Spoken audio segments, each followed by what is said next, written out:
So, good evening. Good evening.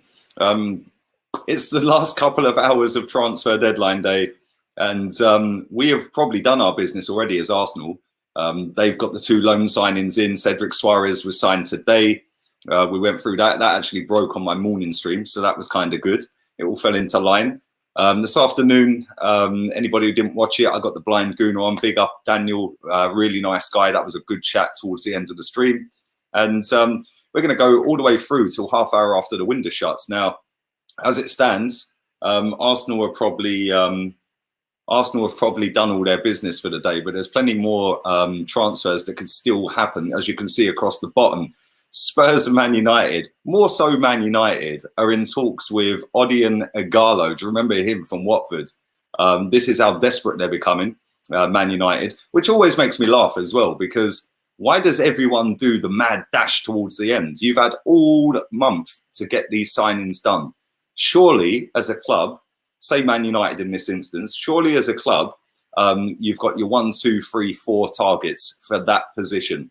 If you can't get your first target, surely you know that halfway through the month or even 3/4 of the way through the month. So worst ways, you move on to the second, third, the fourth. How are they leaving it until the last seconds or the last hours to go and sign a guy who's over in China? Come on, seriously. They were in for Josh King. That one's not happening apparently. And obviously Tottenham inquired about Ighalo as well. But I just find it all laughable. It's like, why have a transfer window? Just have a transfer day. You know, everyone does everything on the last day, tries to panic buy, tries to get a little bit of discount. It's like when you go into the supermarket at 7 o'clock and all the bread or the meat that's about to expire from its sell by date. Everyone's having that mad dash. That's what transfer deadline's all about. Like, why? Just either have it open 24/7, 365, or just do it all on one day, because it's getting pathetic. It is really getting pathetic. And every year it gets worse and worse. And this transfer window, for me, has been the most dead transfer window ever. Yeah, it's just boring. I know we've had some bad ones over the years as Arsenal fans, but as a whole, the whole transfer window has just been dead.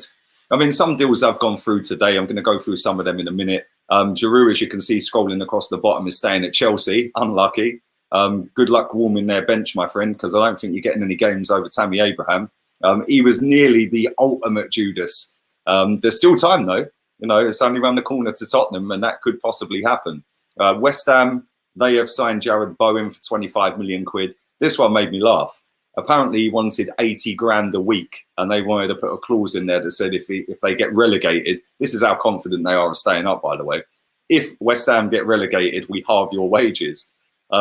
Either way, 25 million quid. He's a very good player. Very good player. Whether he can step up that level into the Premier League remains to be seen. But if he does, that 25 million quid is going to look like a very good deal. Angelino, the left back at Man City, has gone on loan to RB Leipzig with an option to buy for 25 million. How they've managed to get that in there, I do not know, because he ain't worth 25 quid, let alone 25 million. But there we go. But yeah, there's some other deals that could potentially happen tonight as well. Listen, Thomas Lemar, that could still be a possibility. It probably ain't going to happen. But I'm sitting here hoping, praying, come on, Arsenal, just pull one out of the bag. Just get one out of the bag, please. Just do it for us. We've had a hard season. It'd be nice if some of these people in the positions of power at Arsenal could actually buzz us all up and actually go and buy a player rather than it being loan FC. It's kind of loan FC, draw FC, 10th in the league FC. But I am happy with the two signings we've made. Over the moon with them, albeit that the one we signed today is injured for the next 4 weeks. Well done, Arsenal. We do love a loanee that's injured, don't we? Thank you to the signature. Thank you to 500 people watching live and on Facebook as well. It is streaming live to both of them. I can see your comments in the chat on here, even if you're messaging on Facebook. So if I see them and I read them out, then happy days. Don't forget, subscribe if you're new. We're going all the way through till 11:30. Along the way, my pal Sam's coming on at some point. Claude will be on. He'll be making an appearance. And of course, Schooner Eagle-Eye is in the chat. Claude has just joined, so give me 2 seconds. I'm just going to quickly read these out. Stay there, Claude. 2 seconds, my friend. Let me quickly read these out. The signature says, should have been another signing at least. I agree with that, mate. I think we need a midfielder. Georgie says Danny Ings. That's who Man United should have gone for. Danny Ings, not Josh King, not this Ighalo guy. They should have gone for Danny Ings. Evening VP, evening Kartik, evening Seb, Mark, Majib, Finley, everybody else, Paul. Let me quickly scroll down to these. Thank you for that, Frank. Appreciate that. Lee, last minute is actually easier to sign players. Simple. Harder for the rival team to bid for the same player. That's why they're waiting. I kind of get it, but at the same time, it's a bit of an off-key one, isn't it? Do you know what I mean? I don't really understand it. Thank you, Chig. Listen, what are you doing, man? But thank you, mate. Just text me when you want to come on, mate. I've got Claude waiting patiently. I'm going to add him to the stream as we speak. And here he is. Welcome to the show, my friend. How are you? Hello, mate. Are you all right? I'm good, man. It's been a busy day for me anyway, but not very busy for Arsenal. We're not very busy overall in the transfer window, really, is it? Well, we're doing more loans than Wonga. I mean... I knew you'd come with some one-liner straight away. What do you think of this guy we signed today? From what I'm hearing, he's going to be just a squad player. I think at the moment what we're doing is we're bringing just bodies in rather than quality. He's on loan till the end of the season with an option because his contract runs out at Southampton at the end of the season. So, yeah, I think from what I read earlier, I don't know how true this is, but apparently we've got an option to activate a 4-year deal at the end of his loan. That's obviously in Arsenal's hands, whether they want him or not. But the thing is, because he's injured, he ain't going to be back into training for the next 3-4 weeks. Then he's going to go into match fitness. Mate, he's going to play about 5 games, isn't he? Let's be real. But I think he's Kim Kallstrom all over again, isn't it? Kim Kallstrom all over again, isn't it? But if he scores the winning penalty in the final, mate, I'll be happy. What do you think? What do you think to Pablo Mari? Pablo, as I said the other day, I know nothing about him, and I'm not going to be like about 80% of Twitter who think he's the greatest player ever to live, and in the same class as. I've been hearing Van Dijk and all things like that. Brazilian Van Dijk. Is it not Spanish Van Dijk? He's Spanish, isn't he? Yeah, he is Spanish, yeah. Spanish. I keep saying Brazilian. I don't know why. With a name like Pablo, mate, I don't think he's anything other than Spanish, do you? No, exactly. So but that's how much I know about him. I don't know much about him at all. Apparently, he had a great game against Liverpool in the World Club Championship. I didn't see that game, so I can't really tell you much about him. But it's, as I said, it's more about bodies than quality to me. And I think what he's doing is the big ones will come in the summer if there is going to be any big ones. Do you think there will be though? That's the big question, isn't it? Do you think that we're going to have a little overhaul of the squad like we did under Emery? Get a few out, including Jenkinson, by the way, who's been here forever. He finally went. And do you think we're going to do that again in the summer? I'm 50-50 with it right now. Well, they're going to have to, because there's no excuses in the summer, is there? Because and Arteta won't want to be running this team with his hands behind his back like the previous guy, will he? So I think there'll have to be something done in the summer, and there'll be ins and outs, I think. I really do. See, the thing is, like, I was having this chat earlier on here. Aubameyang's into the last 18 months of his contract as it stands now. Come the summer, Lacazette's in the last 2 years. From the 1st of July, that goes into the final 2. David Luiz, Mustafi, Socrates. So there's 3 centre-backs that will be in the last 18 months or so. Then I think, who's the midfielder? I think we've got a midfielder that's going into the last 2 years. Can't remember who it is offhand. But if you look at that, that's 3 centre-backs. Huh? Not El Neni, is it? It's not El Neni. Oh, mate, Jesus. Could you imagine if him and Mickey come back? My God. But there's 3 centre-backs. Then you add in Aubameyang. Then you add in Lacazette. There's 5 players there. I think it might be Kolasinac, actually, that's in the final couple of years. But there's 5-6 players that have been here for a while that we could get money for, that are no closer to signing deals. Have they been offered deals? I don't know. If you read into the reports in the last 12 months, Aubameyang's been offered. I say Ozil. Thank you to everyone in the chat. He's down to the last year in the summer. If you add all these players up, do you remember before, I said this to you on your stream the other day, before the Europa League final, Raul and Vinicius did a sit down with Laura Woods. and they said, excuse me, that anyone that's in the last 2 years of their contract, we either offer them a deal, and if they don't sign it, we sell them, or we're selling them. So we've got 5, 6, 7 players that are all been first teamers over the last couple of years, that are in the last 2 years or going into the last 2 years come the summer. Yeah. They've got big decisions to make at this football club come the summer, and I'm not convinced they're going to overhaul it, mate. There's going to be players that maybe Aubameyang, maybe David Luiz, maybe Ozil, that are going to run their contracts down and leave for nothing again. Yeah, well, and this is the problem. That's what worries me, man.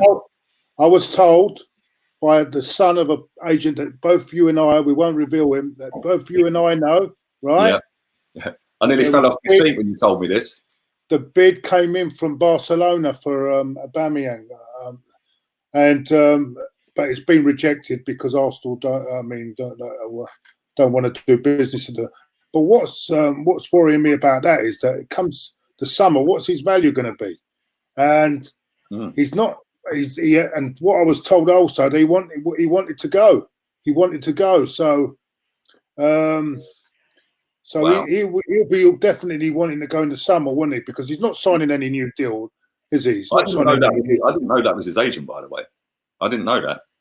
But when you told me that, I was like, nearly fell over, mate. I was like, what? You're on a wind up. But 80 million quid. Listen, I understand why Arsenal rejected that. If that story is 100%. Listen, I've met that guy that you're on about, and he ain't a bullshitter. I'll put it that way. Yeah.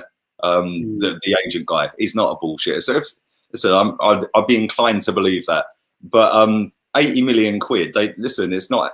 Yeah, he's not the actual player's agent, but he knows the. He knows the agent, right? I get you. Right. Well, yeah. Listen, he is connected. He showed me Abramovich's phone number when I last see him. You know what I mean?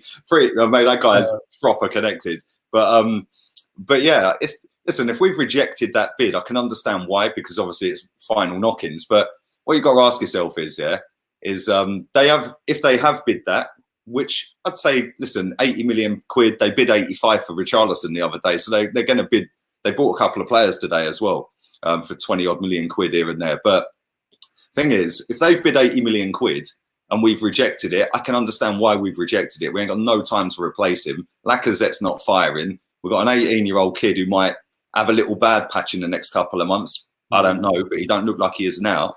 And the fans would go nuts if we sold Aubameyang now. Oh, yeah.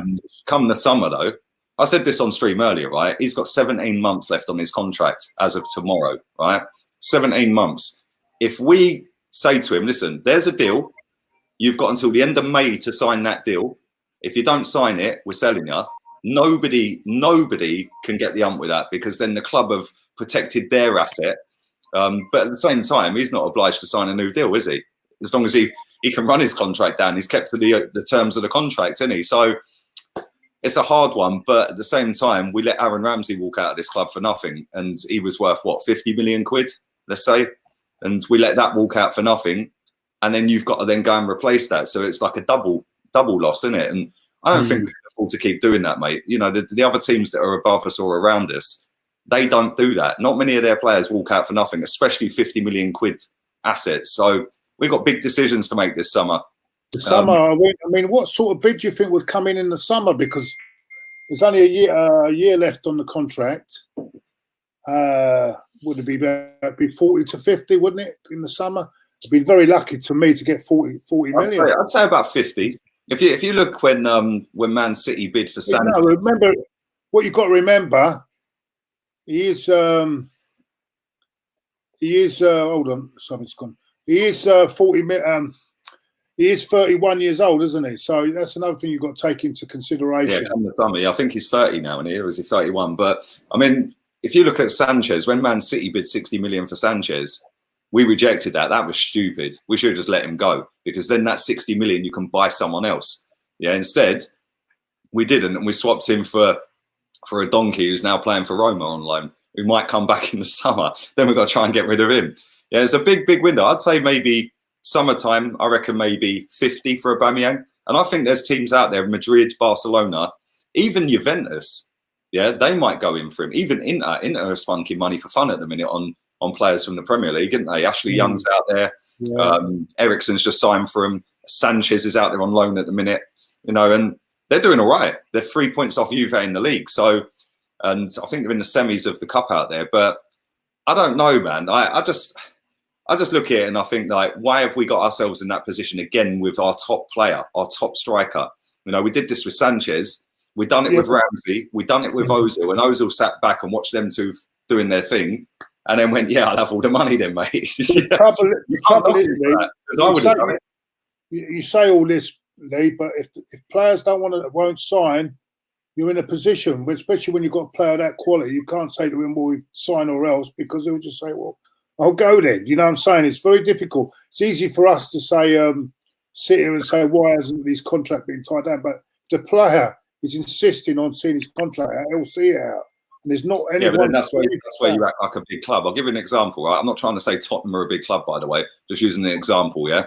That sometimes they are ruthless. Yeah, I'll give you an example. Christian Eriksen, yeah, let his contract run and run and run and run and run. And as of tomorrow, he would have gone into the last 5 months of his contract. They got 17 million quid for him. Yeah, so they've obviously said to him, I know he wanted to leave, so it's kind of different, but then maybe Aubameyang wants to leave. Who knows? He ain't signed a new one. Maybe he wants to get that big signing on fee at the end of it. But they got 17 million quid for Eriksen. I remember, Bucky, you'll remember this, Claude, right? You'll probably remember it better than me, to be fair. Rocky Rocastle, when George Graham sat him in the car and said, we've accepted a bid from Leeds, you're off, mate. Yeah, and he cried in the car, didn't he? I know them days are long gone. Yeah, but the thing is, I think you've got to make a decision. George regretted that because he didn't regret it, but what he said to me, I remember seeing him outside the gym once, and I remember, and he said about Rocky, he loved Rocky to bits, but he had an injury. He had an injury that didn't think he was going to get over, and he had to let him go. But it was one of the saddest things he's had to do. Yeah, remember. What would he be worth now, mate? What would he be worth now? Come on. Well, if Pogba's worth 90, add a one in front of that. Yeah, exactly. Oh, what a player. Yeah, quality, man. But who do you think's had the best transfer window for Premier League? Interesting. Because I mean, not many clubs have really gone out and splashed. I know Man United and Tottenham have gone and done a few quid, didn't they? But Chelsea ain't really done anything. We haven't really done anything. Have Chelsea bought anyone? I don't think they have, mate. To be fair, I might be wrong. Because it was their first season, their first window, because they didn't have one in the summer, did they? And I thought they would be going really mad in this window, but they got loads of money as well. They sold 150 million quid's worth of players in the summer, didn't they, including Hazard? So yeah, I thought they'd be getting some, but it doesn't seem as easy as people think. Because I think now the selling club have got you by they can put whatever price they want because they don't really want players to go. So it's not really a buyer's market, is it? In January. It's hard to say. I mean, if West Ham pulled this deal off, yeah, Jared Bowen. He's a good player, that Jared Bowen. They've done well there. That could actually keep them up. Actually, United were getting Fernandez is a good buy as well. He's quality, man. Quality player. We should have been all over that. Well. Yeah, we should have been all over that. I heard something about and it's gone quiet since, but a few hours ago they said they had agreed with Bournemouth, with Josh King. No, that's dead. That's done. That's finished. They're do you remember Odi and Ighalo from Watford? Do you remember him? Yeah. Yeah, he's playing in China at the minute, but yeah, Man United are in talks with him apparently. So for me, they're a bit dumb. They should have just gone all in for Danny Ings and said, listen, we'll give you 40 million. We want him, and just pay the dough. If they want, I know they don't really want to kick Rashford out. I know he's injured at the moment. But that's who I would have got. Goldbridge, I'm sure it was Goldbridge said that the fee had been agreed, but I mean, was he led the wrong way? I'm sure I heard Goldbridge or someone say that they'd agreed a fee with God knows, with Bournemouth, but because Bournemouth, I know Eddie Howe didn't want him to go, but he said it was out of his hands, and then I heard the fee would have been agreed, but it was only going to be a squad signing because I don't think that's really. Well, that's the thing. In the last couple of weeks, they've been linked to Slimani at Leicester. Yeah.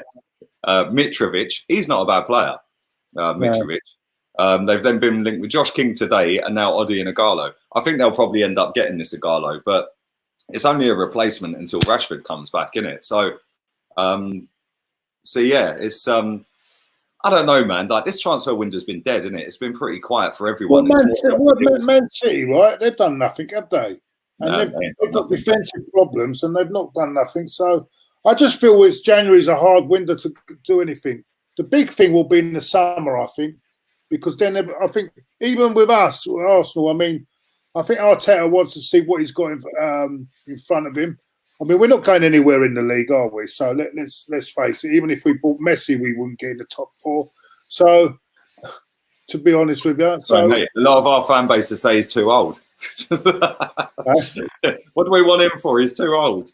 So it's a matter of waiting till the end of the season, and then offloading what you have to offload and getting in what you want to get in. That's going to be an interesting summer. It's going to be a busy summer. And that's what I was saying earlier. I mean, we've got so many players that are running down their contracts. We need to get them out or sign them up, and then we need to go again. I mean, we basically begged Granit Xhaka to stay for this window because he had a deal linked done with Hertha Berlin, I think it was, his agent said. And then Arteta came in and said, "Look, why don't you stay?" Blah blah blah. And to be fair, since Arteta's been in, Xhaka's been no less than a 7 out of 10 every game. Yeah, I think he's been decent, but is he just being decent until the summer and then wants out again? Or are we actually going to go, we'll keep him? I don't know. Personally, for me, I think we need better than that if we want to go where I want us to get to. But for now, for the rest of the season, yeah, cool. If he stays playing like that, we'll do all right. But we've got so many youngsters in the team. I mean, Bukayo Saka, he could save us a fortune. Because he's playing really well. Martinelli, which is why I'm not too disappointed if Aubameyang or Laka, I'd prefer Laka to go, because then we've got Martinelli to step in. And then on the other side, you've got Reece Nelson, you've got Pepe. But I just think that we need a left winger. Yeah, I think we've got Saka out there. I don't want to see Aubameyang out there. I don't want to see Martinelli out there. Put Saka there, go and get another one as well so they can fight for that spot. And then you've got the Nelson and Pepe on the other side. You're then getting 2 players for each position. Then your strikers, you've got Eddie and all that. But, big up Ian Gould, says VP. Say again, mate. You missed another super chat. That's right. No, they don't disappear for a couple of minutes, mate. I can see him anyway. But thank you, mate. But yeah, thank you, VP. Appreciate that, mate. I hope you're well. Let's read some of these comments out, actually. Thank you, DVS Dallas, as well. Hello, boys. Claude, you're a legend. Are you happy with our signings? Cheers, Lee. Get the lagers in. Thank you, mate. I'm actually on the rum and coke tonight. But thank you for that. Let's read some of these out. Xhaka is nothing compared to Gilberto Silva, says Christopher. Thank you, Christopher. I know you was very early in the chat as well. I did see that, mate, so appreciate that. I agree, mate. I've seen a lot of people putting this Invincibles versus Liverpool double team together. Oh, Jesus Christ, mate. Listen, Liverpool are relentless. Yeah, they are relentless, right? Very difficult to compare. Very difficult. Do you know what? I'm going to probably upset a lot of people when I say this, yeah? When we went invincible, the league weren't as tough, in my opinion. Yeah. Don't get me wrong. Yeah, that's relentless to go unbeaten. I think Liverpool would do it, but we were fighting against United. The rest of the teams in the league, now they've got Tottenham, United, City, us on our day. Do you know what I mean? I'm not trying to dismiss anything the Invincibles done, but it's too hard to call. But they are relentless, mate. They have lost 1 league game in the last 62 league games. That is just pathetic. Yeah, and nobody have beat them this season. I've seen Arsenal fans desperate for them to lose a game. I couldn't care less. Yeah, I genuinely couldn't care less. We ain't winning the league, so who cares? Yeah, but we want to keep our record. Well, we keep our record. We were the first to do it, so it don't matter, does it? That's how I look at it. I think they'll go more than 49 unbeaten as well. Like over, well, they've gone more than 49 unbeaten. No, they haven't. They've gone 42 unbeaten. So they've equalled the Nottingham Forest record, didn't they? 7 behind us. I think the 50th game is against us, ironically. So yeah, they could overtake the yes at the Emirates, the 50th game. What are the fucking odds? But I hate to be on Twitter. I hate to be on Twitter on the morning of that game. God, oh, mate, can you imagine if we meet them? Jesus Christ, our fans are going to fucking delirium. Oh dear, oh dear. No. Let's read some more of these comments out. That Liverpool team went back to the Champions League final and lost the league by a point with one loss. I think they lost by, was it 1 point? Yeah, it was 1 point they lost the league last season, wasn't it? Do you know what's mad, right? Is when they lost that Champions League final when their goalkeeper threw two in the back of the net. I knew that season, the following season, you just knew they were going to win it. As soon as they got out that group, because at one point it looked like they'd not even get out the group. They lost all 3 away games, I think, and sneaked through by the skin of their teeth. Ironically, so did Tottenham. But then the more it was going, and they done that. You know, you talk about how about the sneaking through at the last minute on their group. Yeah. Do you remember when they actually won it in Istanbul? They were a goal away from going out of the group stage against, I think it was Olympiacos, Napoli, and Gerrard scored that shot. Oh yeah, it was. Twice they've done that. That's twice. Yeah, so that's twice that they've done that, where they've nearly gone out of the group and went on to win the Champions League. That's mad. Thank you, Chiefs, for your donation. Appreciate that, mate. How long in the transfer window? Love your stuff as usual. Hi, Claude. He's from Australia, that guy. Thank you very much, buddy. The transfer window shuts in precisely 2 hours, 2 minutes. They have to get the paperwork in by 11 o'clock, and then they've got until 1 a.m. UK time to get everything done and dusted. So as long as they've got the player to sign, as long as it's faxed over and the Premier League and whoever else needs to see the paperwork and it's faxed over and it's done, you can continue doing it until about 1 in the morning. So yeah, but nobody beats the Invincibles, says Das. Evening, Das. Claude, that Liverpool team versus Arsenal Invincibles in the Champions League final. What do you think?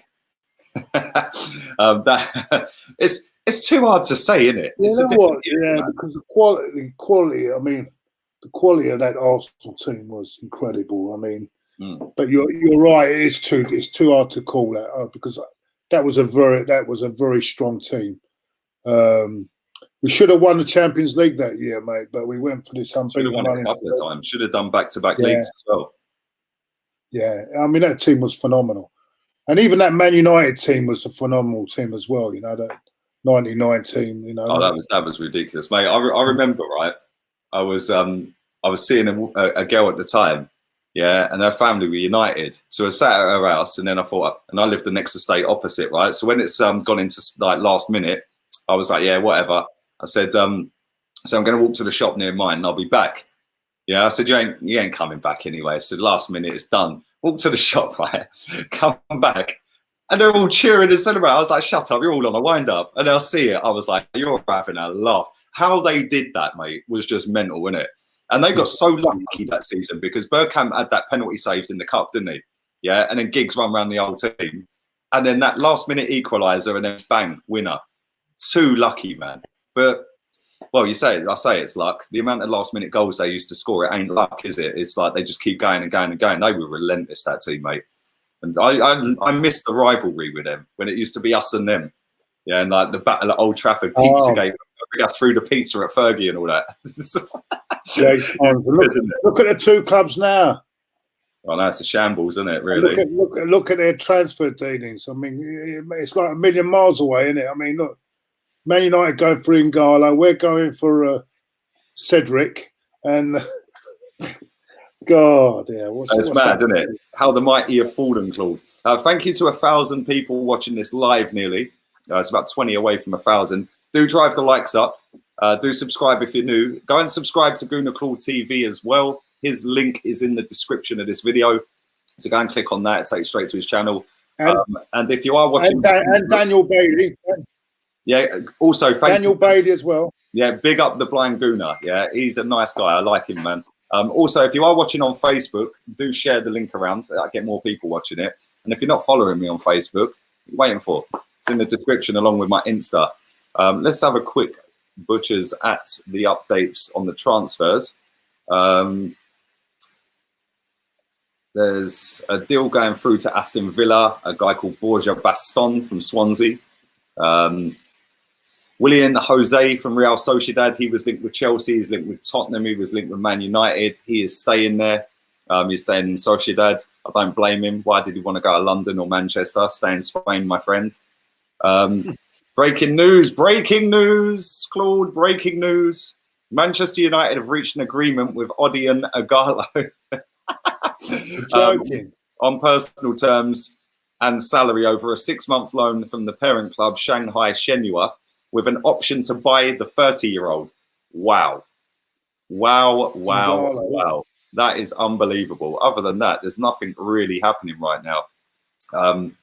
But yeah, that's pretty crazy, man. Like, so he was all right at Watford. I thought he did all right, but so they've gone from Bournemouth, in the space of a couple of hours. They've gone from the south coast of Bournemouth to China. Right. Mad, isn't it? Oh dear, it's unreal, isn't it? And this is what I mean. It just makes me laugh. Like, surely it's easier to do a deal for somebody who's in this country already. I know the paperwork has to be done. They can do a medical anywhere. I get that, but surely it's a lot easier. Yeah, it must be. Yeah, I suppose they can fax a signature over, and all that. Yeah, the contract. It's mad. That's I hope they check him out because there's a big virus going over there, isn't it? From over there. Oh no, it's not a joke. I mean, there's a killer virus coming over from China. Well, let's hope he don't bring it with him. It's going all over the place at the minute. That's mad, though, mate. I can't believe they've done a deal with him. That's crazy. That's unbelievable, mate. I'm baffled. I'm absolutely baffled.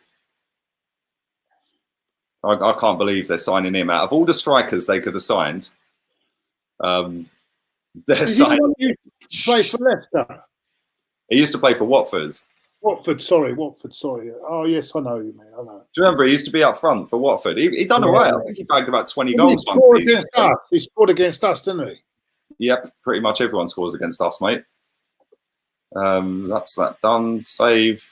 Boom. Go. There we go. We've updated the ticker across the bottom. We got a game on Sunday. Obviously, you'll be there. We tend to do all right at Burnley. But, we haven't beaten us since '74, apparently. There we go. 1-0 win Burnley. What do you think? Do you think we'll beat them?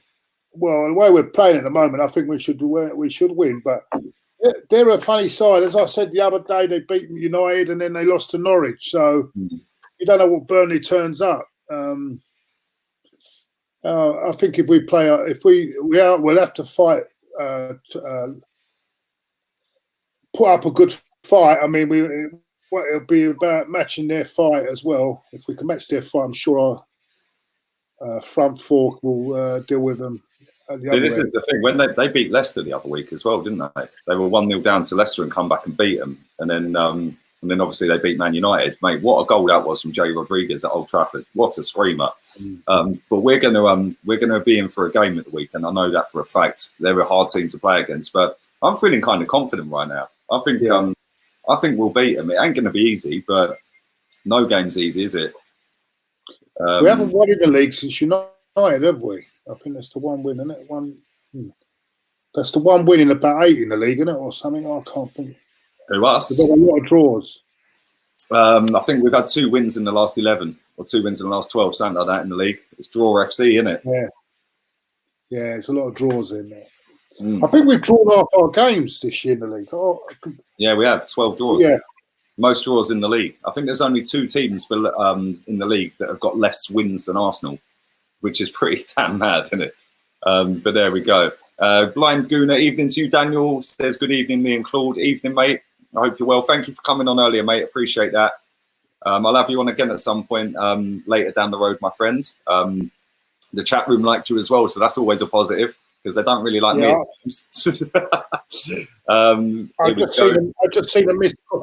just got in about 8 o'clock and just saw a missed call from Daniel. I hope he's well.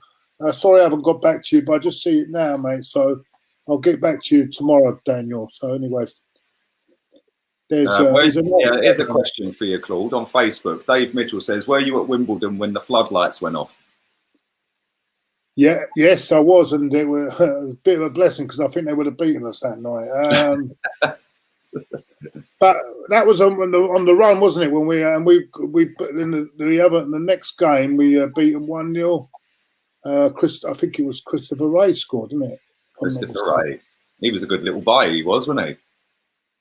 Yeah. But that night we beat them. We were under a lot of pressure. They put us under a lot of pressure. Always difficult team, Wimbledon. In them days, they were a bloody difficult team to play against. Even then, so Anthony Cummins says, "Best game you've been to, Claude."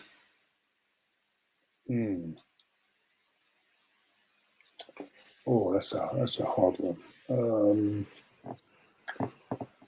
Do you know what? I've got to say this. Not because I think even not the best game. Well, best footballing game I've been seen. Yeah, I would say.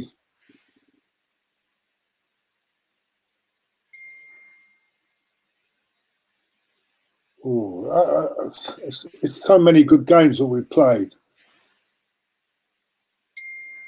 What about the? Is it more about? Go on. More about performance of the two good teams, or is it about the way Arsenal have played? This is another thing. If it's a big game that we've played and we've won, but it's been two fantastic teams, or is it one where we've absolutely whatever? Just your personal one, man.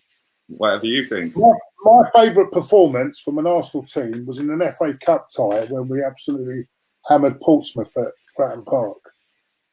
Okay. And the second, no, actually, I'll go back further than that. I'd say San Siro, Inter Milan 5-1.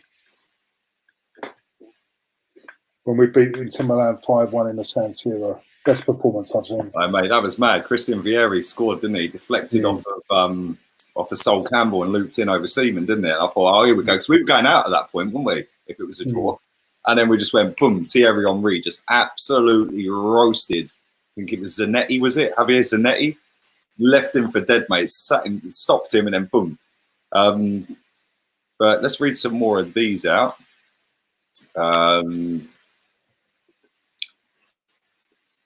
Let's read some more of these. Tottenham 0, Arsenal 5. Brady's brilliant goal, says Alex. That's a long, long time back. How many litres of rum do I consume a week? Not as many as you think I do, mate. Not as many as you think. Claude, who's your favourite Arsenal player this season? Oh, dear. The favourite Arsenal player. It's not difficult. There's only a couple, isn't there, really? Who has stood out for me more than anyone else? It's been not much. I'm going to have to say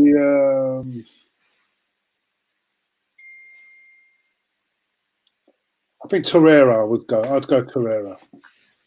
Okay. If I was to pick, I'd go Martinelli. I didn't expect him to smash it. Since Torreira's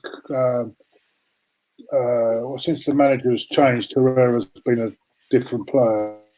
But it's very hard because I think they've all been shit this season, to be honest with you. It's not been great, is it? Up to a certain point. I mean, you could say Leno's kept us in a lot of games, but they've all not really. You could say if you're going to say someone that's really stood out, it's Martinelli.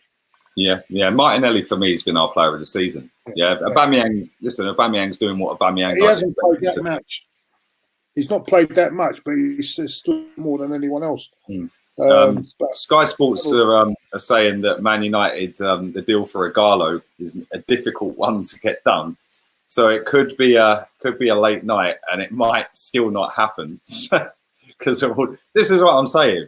Out of all the players they could have gone for, they've gone for one that's playing in China. Right. Firstly, what's that all about? Secondly, why have you left it till the last hours of deadline day to bid for him, right, and go in on a loan deal for him? Yeah, I swear that club is more fucked than we are. Yeah, wouldn't they have been better off going after Giroud? Well, there you go. Giroud, Danny Ings, Josh King. There's 3 players they could have gone and got. Giroud would do all right at Man United. They did try Josh King. I don't know what happened there, but maybe he'd do all right at Man United. Bournemouth were struggling to survive, so maybe that's what caused them to say no. Yeah, they could have gone for. There are players they could have gone for. It's hard. It's January, mate. It's just It's it, mate. It's stupid, isn't it? There's a lot of people in the chat saying Saka's the best player this season. Well, listen, he's doing all right, isn't he? He's doing very, very well. Bag money evening to you, says Giroud's a donkey. Yeah. I remember Claude calling him a lamppost once. Yeah. But he would have been still useful for United. I think it'd be a more useful player for them because I think big up Romain Davis. That's around the corner from where I grew up, where you are, mate. Not bad. Lee, I watched your Ozil rant on the supporters club the other day, coming with straight facts and nothing has changed. Did you like that, Martin? When I put, because we know that the Ozil teams, they all love a stat, so I just pulled the little paperwork out and went, right, seeing as they like stats, and I just hit them with facts. And yeah, closed. Listen, that's my specialist subject, mate. I'd go on mastermind, I'd know everything. Yeah, the amount of pie charts I've seen claiming he's good has been relentless. Leno, a lot of people are saying Leno. I am Mosley says swap Ozil for Pogba. No, thank you. Don't want either, really, if I'm honest. DJ Crane says give him Ozil. They lack creativity. Mate, they lack anything from Man United. They're clueless at the minute, man. Stats mean fuck all because if you think about it, when Leicester won the Premiership, they had an average of 40% possession in every game. So it means nothing, mate. Absolutely nothing. It's what you do with the possession that matters. Exactly. And passing rate, you can pass the ball 2 yards to someone and it's 99% pass rate. It's all bullshit, mate. See, this is the thing. It's like when people say... It's like the assist. It's like the assist. You pass to a guy about 30 yards out and he shoots and it's called an assist. You know what I'm saying? And then but if he shoots and it goes off target, that's classed as a created chance. Yeah, exactly. I'll give you an example. I'll give you an example, Claude. Right? Remember the goal Martinelli scored the other night at Stamford Bridge? Mustafi headed that in the 6-yard box. He gets for that. So now he's got more assists than Ozil now. He's level for the season. So is the goalkeeper, by the way. More assists than Ozil. Right. Mate, it's mate, all these stats. I just watch a player, mate. It's not all about stats. Now they're coming out with 3 assists. Yeah, pre-cum assist, I call that. Yeah. And now apparently assists don't matter. Oh, is that because your boy is not getting any? Do you know what I'm saying? It's like, come on, man. Watch the game instead of watching and supporting one player. Too many people looking at all this. Too much. There's too much. Football is a simple game, yeah, and you've got people complicating it all the time, mate. I see somebody the other day telling me that I think it was Ozil under Arteta has got a 0.99 XG. What the fuck is XG? What does XG mean? Can somebody tell me in the chat? Under Arteta, he's got a 0.99 XG. Firstly, what's XG? And secondly, is that any good? What's XG? It's like, you know, when they now monitor how many kilometres a player does during a game. Yeah. What is that if he could run for about the amount of miles he runs if he doesn't do nothing with the running? Do you know what I'm saying? It's all bullshit, mate. Absolute bullshit. Never had none of this back in the day before Sky Sports. No. When football was proper football. The good old days. Exactly. Expected goals. Oh, that's what it is. So his expected goals was 0.99. Yeah. We expected a goal and got none. That's coming up now, isn't it? Expected goals. Yeah, that's what XG means. Expected goals. Mate, come on, seriously. Just watch the game. It's a lot easier to watch the game than watch stats, isn't it? Listen, Yaya Sanogo looked good on paper. He scored 4 in the fucking Emirates Cup game once, didn't he? Do you know what I mean? Where's he now? Oh, by the way, our new centre-back has got Yaya Sanogo's old number 22. Oh, my God. He follows a long line of legends who have worn number 22. Denis Suarez wore it as well. Oh, well, that's it then, isn't it? He's cursed, mate. He's cursed. Why don't they go after Sanogo? He's still playing, isn't he? Oh, but this is do you remember when the Emirates Cup, when Jeff Adelaide, everyone was going on like he was Ronaldinho? Jesus Christ. Yeah. Mate, it makes me laugh. What about the other lad? Who was the other one? Zellerman. Do you remember that young boy? Yeah. He's in America now. He's in America. He's 22. He's done. He's finished. Yeah. He's done. Thank you, Vegas Gunner. We still owe Mesut 25 million quid. Yeah, that's kind of sad, really, isn't it? That's kind of sad. That's pretty mad. But there we go. weren't the 4 goals in the first half for Sanogo. I remember one of the goals he scored. He went to run off to the corner and he tripped over, didn't he? Went to do a celebration and fell over. That kind of summed his career up at Arsenal, really, didn't it? I think he came on. In fact, actually, I'll tell you this, right? Not many people know this. He actually, talking of pre-assists, yeah, right? He actually played the pass to Giroud for the back heel for Ramsey's winner against Hull City. So if we're talking about pre-cum assists, my man got a pre-cum assist in a cup final. Yeah, that was all he ever done for us. Snow goes at Toulouse. He's 26 now. Is he 26? Wow, time flies, isn't it? He actually nearly scored that day, didn't he? It was unlucky on that, yeah. Yeah, he did nearly score. He came on against Bayern Munich in the Allianz as well. Do you remember that? Well, I think he started that game, didn't he? Which team in the Champions League at the Emirates he scored against? He scored in the Champions League. It might have been Bayern Munich. I don't know. It might have. No, it wasn't Bayern. It was either Bayern Munich or Napoli. One of the two. I can't remember who it was, but he scored in the Champions League. We won 2-0. I think it might have been Bayern Munich, you know. I'm going to have to Google that. Yeah, I think it might have been. weren't it the away game in the Allianz where we had to... When we were in the Champions League group stage, not in the knockout. It was a group stage match with Bayern Munich, and I think we won 2-0.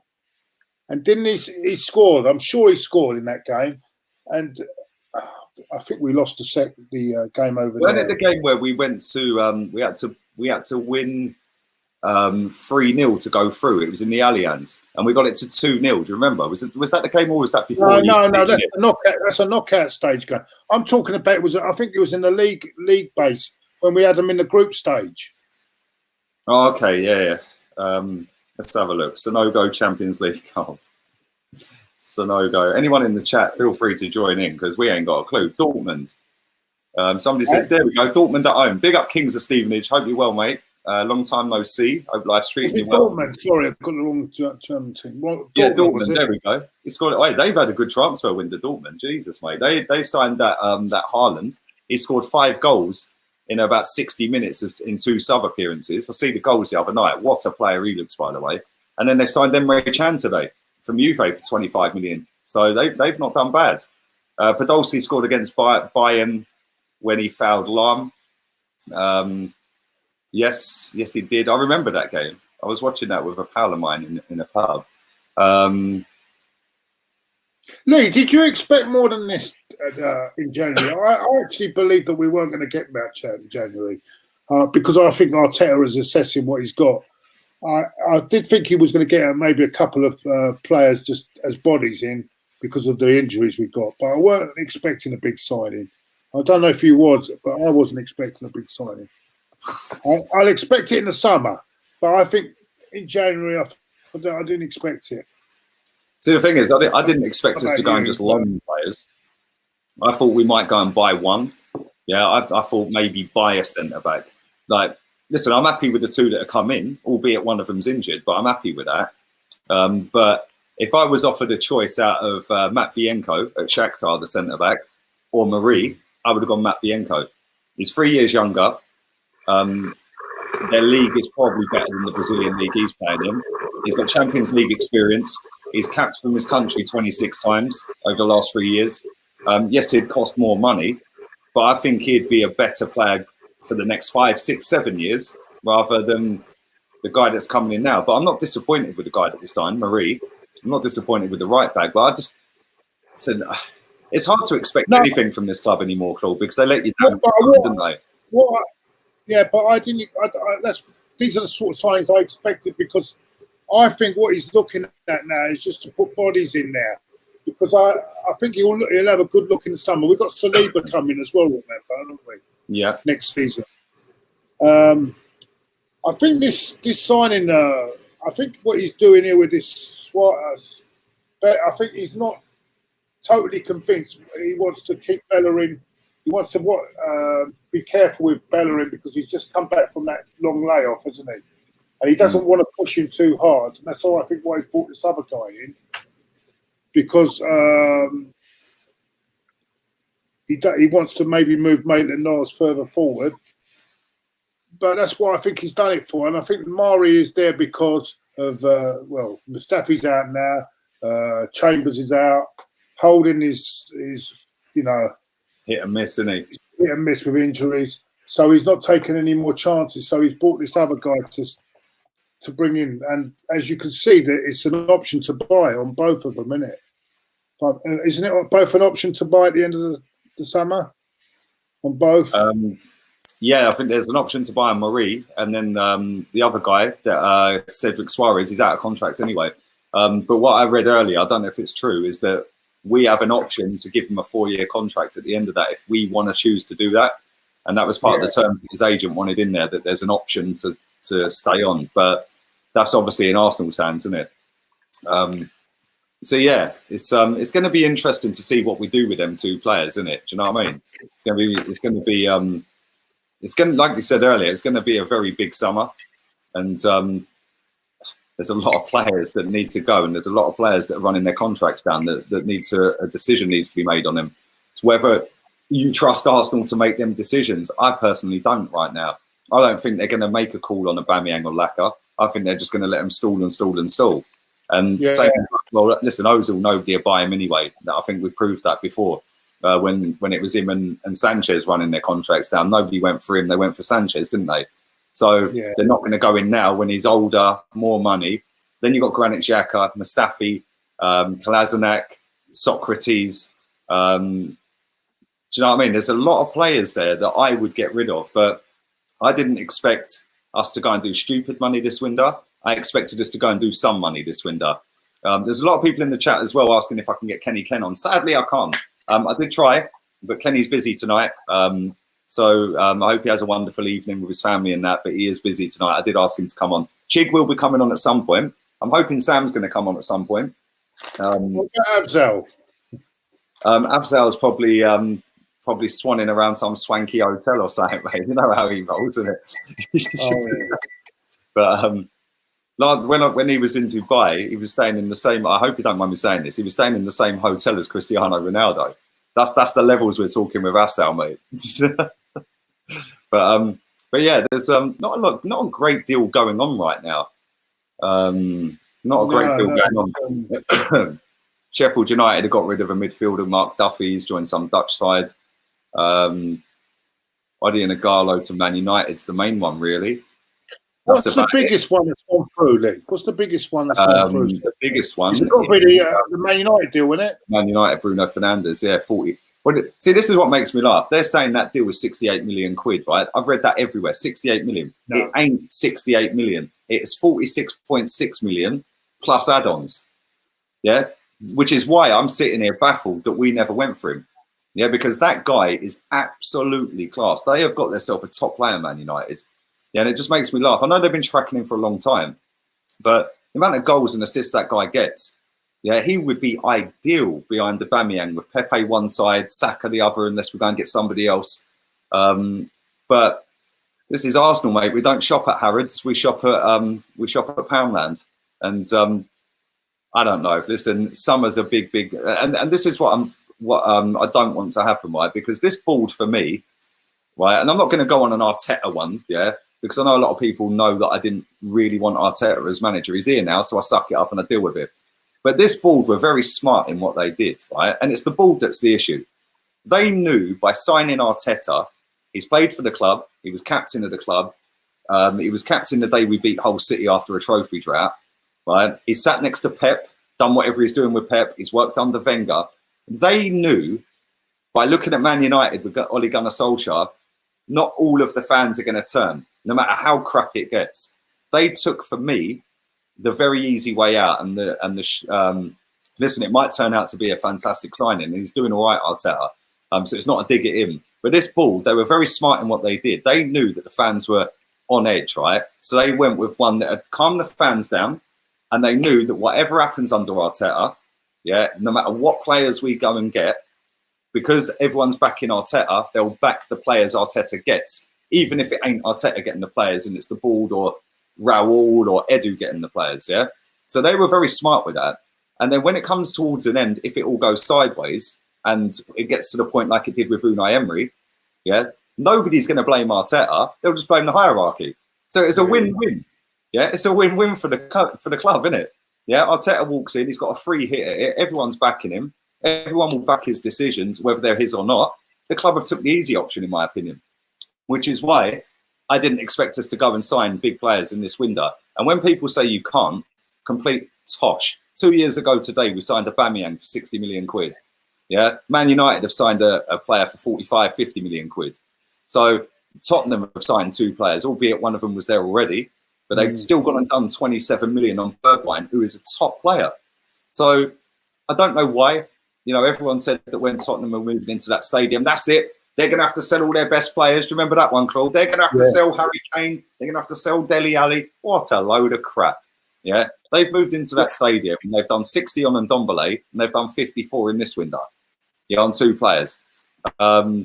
Jay Rob says, all right, chaps, loving the content. Thank you, Jay. Appreciate that. Do drive the likes up. Over 1,000 people watching this live. You see, you've made a good point there, Lee, because about Arteta and everyone has seen the best. Have you heard all these people about mass improvement? But I'm not fooled by all this. But see, I'm keeping level-headed. I must be the only one that's keeping level-headed. Everyone's going on mass improvement, massive. Right, after 6, 7 games, massive improvement. No. Nothing. I think that's a bit unfair on Arteta as well, because that's putting more pressure on him, because they're now saying he's turned the corner, this and that. But it's early days. We will see. The big test will be the summer. The test will be the summer. The big test will be the summer. Exactly. And this is the thing, Claude, right? Like, I can see improvements, but at the same time, I can see the same things. You know, like I worked out the other day, the 6 league games that we've had under Arteta, we've had 18 shots on target. It's an average of 3 a game. Yeah. We've scored 8 goals in them 6 games and we have conceded 7. Yeah. So that's Emery-like stats, isn't it? Do you know what I'm saying? Yeah, we're conceding pretty much with every shot, there or thereabouts. We're still having more shots against us. Sheffield United still had more shots against us at home. But at the same time, on the flip side of that, they are working harder. Yeah, they're definitely more compact defensively, even though we're conceding stupid goals. They are more compact. But the intensity is a lot better. The pressing's miles better than it was under Unai Emery. Right. But at the same time, results ain't coming, aren't they yet? They couldn't have got any worse. And I'm not being funny. That is a minimum requirement that the team fights for me. Exactly. That's a minimum requirement. But then I want to see that. I want to see the build test is when they come up against the Man Cities, the top sides. Yeah? Proper top sides. Man Cities, Liverpool's, you know. That's when you'll know how far we've got. And even in this Europa League, when we play top sides in Europa League, then we'll know how much improvement we've made. No, I agree, mate. Thank you to Sky to Rush for your generous donation, my friend. Appreciate that. Big up Lee and Claude. Stay fresh. Thank you, mate. Appreciate everybody watching. Appreciate your donation as well, mate. Let's read some more of these comments out. Thank you for that, buddy. Claude is a top bloke, says Nate Eden. He is a top bloke. Let's read some more of these. Taib, evening to you, says, big up Lee and Claude. Love you guys. Thank you, Taib. Leave Mesut alone. He has an XXXXLG rate of 99. Is that his Fortnite rating? But yeah, I find it funny, man. But see, this is what I was saying earlier, though, Claude. Like they knew by looking at Ole Gunnar Solskjaer that there's a lot of fans that would just they'd be upset. They'd look how long it took them to sack Emery. Yeah, imagine if the results were the same all the way through for the next 18 months. Do you think they'd sack Arteta? I think they'd keep him. It'd be interesting because if it went like were the way, I mean, this season I think he's got a bit. The reason he's getting a free ride this season for me is because he's come in with a mess. It's an unbelievable mess. So it's like you got to clear all the rubbish out and then clean up. You know what I'm saying? It's before you clean your floor, you got to clean the rubbish off it. You know what I mean?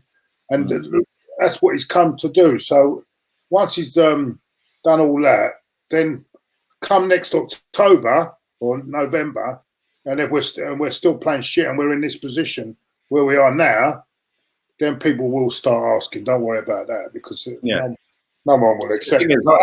I've given him a pass for the rest of the season. I'm actually optimistic, because I think this guy's got a bit about him, but then I'm not going to.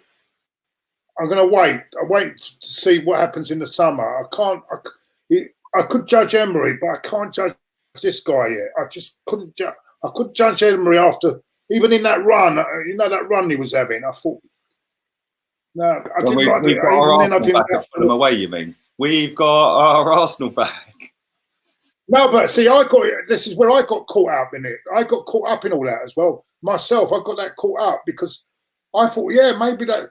But then I looked at it, then I think about it a few weeks later, and I'm looking at the opposition. They were poor for them, weren't they? I mean, let's be honest. Well, they conceded goals, I think, that season, didn't they? and the way, and then as soon as Ramsey was coming out the side, in and out the side, then you could see that it was falling apart. But I'm sorry, but that final, when you're not up for a final, when your players, to me, are not up for a final, that was the end for me. Yeah, you can't get yourself up, and they wanted it more than us in that final. And the funny thing about that is when you hear fans saying, "It's not helping the team being negative. It's not helping the team."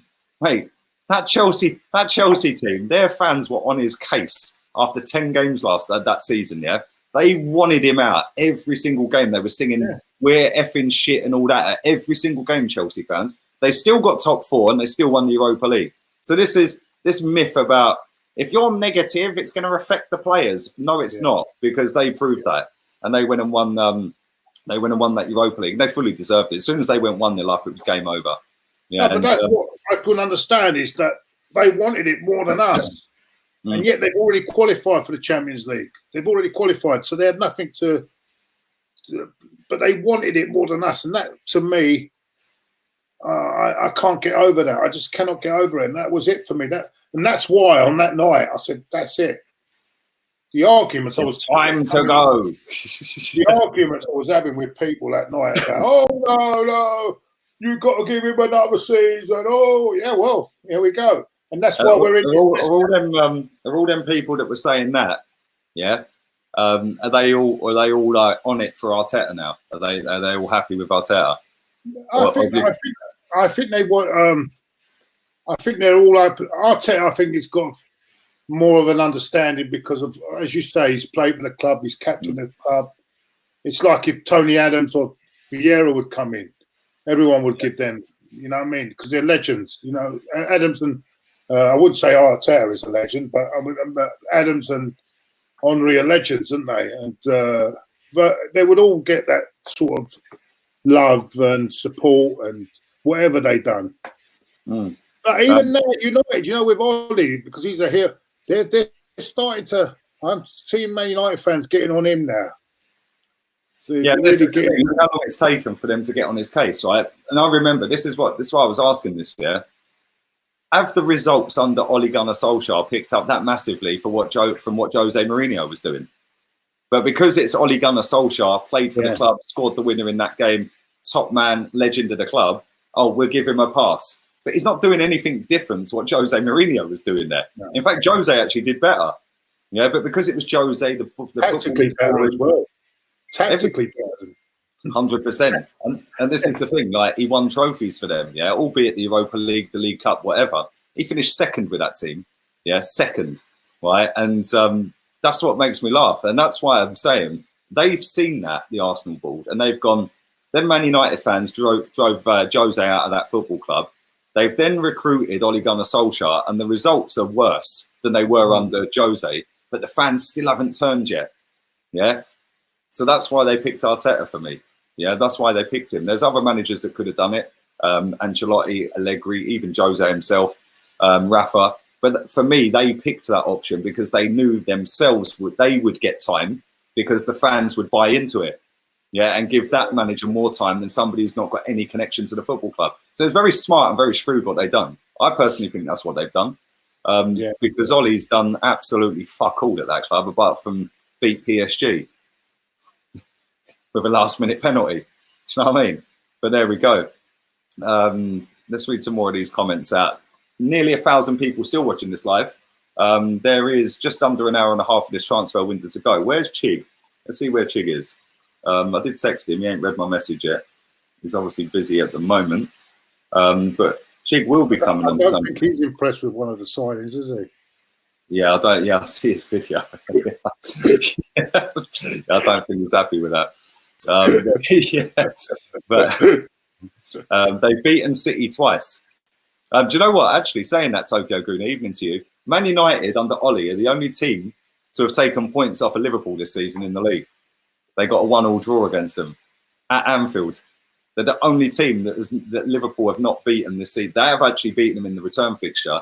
But yeah, they're the only team to take points off of them this season, which is kind of mad considering how crap they are and how good Liverpool are, really, isn't it? Question for Lee and Claude. Do you think Nuno Santo has proven enough to manage a big club like Barca or Madrid?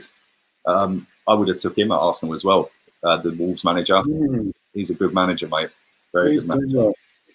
Not as good as it's not as good as last season, though. They're not as good as last season, but yeah, he's okay. But I don't know whether he could take that step up. It's a different pressure game, isn't it? I actually think they're better than last season. Yeah, if you think last season it was a free hit because they'd just come into the league. Yeah, Now this season they're still up there. They can actually overtake Man United and go 5th at the weekend. They're still losing games to teams that they're expected to beat. That's the only problem. When they play the big sides, they put in a performance. It's when they play those sides you expect them to beat. They seem to struggle. But yeah, you may be right. He's an interesting one. I'm not 100% whether he could take that step up to a bigger club, but he may prove me wrong on that as well. I like him. I think he's quality, man. Pound for pound, the best manager in this league. I don't care what he was, is Klopp. Because if you look at Klopp, I mean, look at the players Liverpool have got compared to Man City, and look what they're doing this season. Yeah, it's great. You know what I'm saying? Yeah, it's mad. And this is what's funny. Do you remember when we were linked with Jordan Henderson? He ended up going to Liverpool. Yeah, it's like all of our. What do we want? What do we want him for? All laughing because Liverpool signed Jordan Henderson. Now look at Liverpool captain. It's like the Leicester pair. We snubbed them too. We could have got them too, and everyone was saying, "Oh, we don't want him." But I would have took the Leicester the two centre backs at Leicester. Yeah, I think he's a great player, the Turkish guy that plays for Leicester. Yeah, good player. Omar in the chat says, Lee, what was your first Arsenal game you went to? This is kind of ironic, actually. It was against Tottenham in 1990. Claude will remember this guy, Graham Ricks. Yeah, it was Graham Ricks' testimonial. October 1990, we played Spurs and we lost 5-2 at home. Yeah, that was my first ever game. We lost 5-2 to Tottenham. And, it didn't count, does it? Don't count. It's not a proper game, is it? But yeah, I can't even remember that. I can't even remember that. 8 years old I was, yeah. Yeah, it was kind of mad. But yeah, I remember it. That was my first ever trip to watch Arsenal. And I went with the football team that I was playing for at the time. They were part of the supporters club in Milton Keynes, and they got all the team tickets. So all of us lads went down on a coach and all that with the football manager and that. Yeah, it was sick, really good, apart from losing. Do you miss Milton Keynes, Lee? Mate, I've got a swimming pool outside that balcony out there. Yeah, and I'm a 5-minute walk from the beach club. What do you think? Yeah, fuck MK.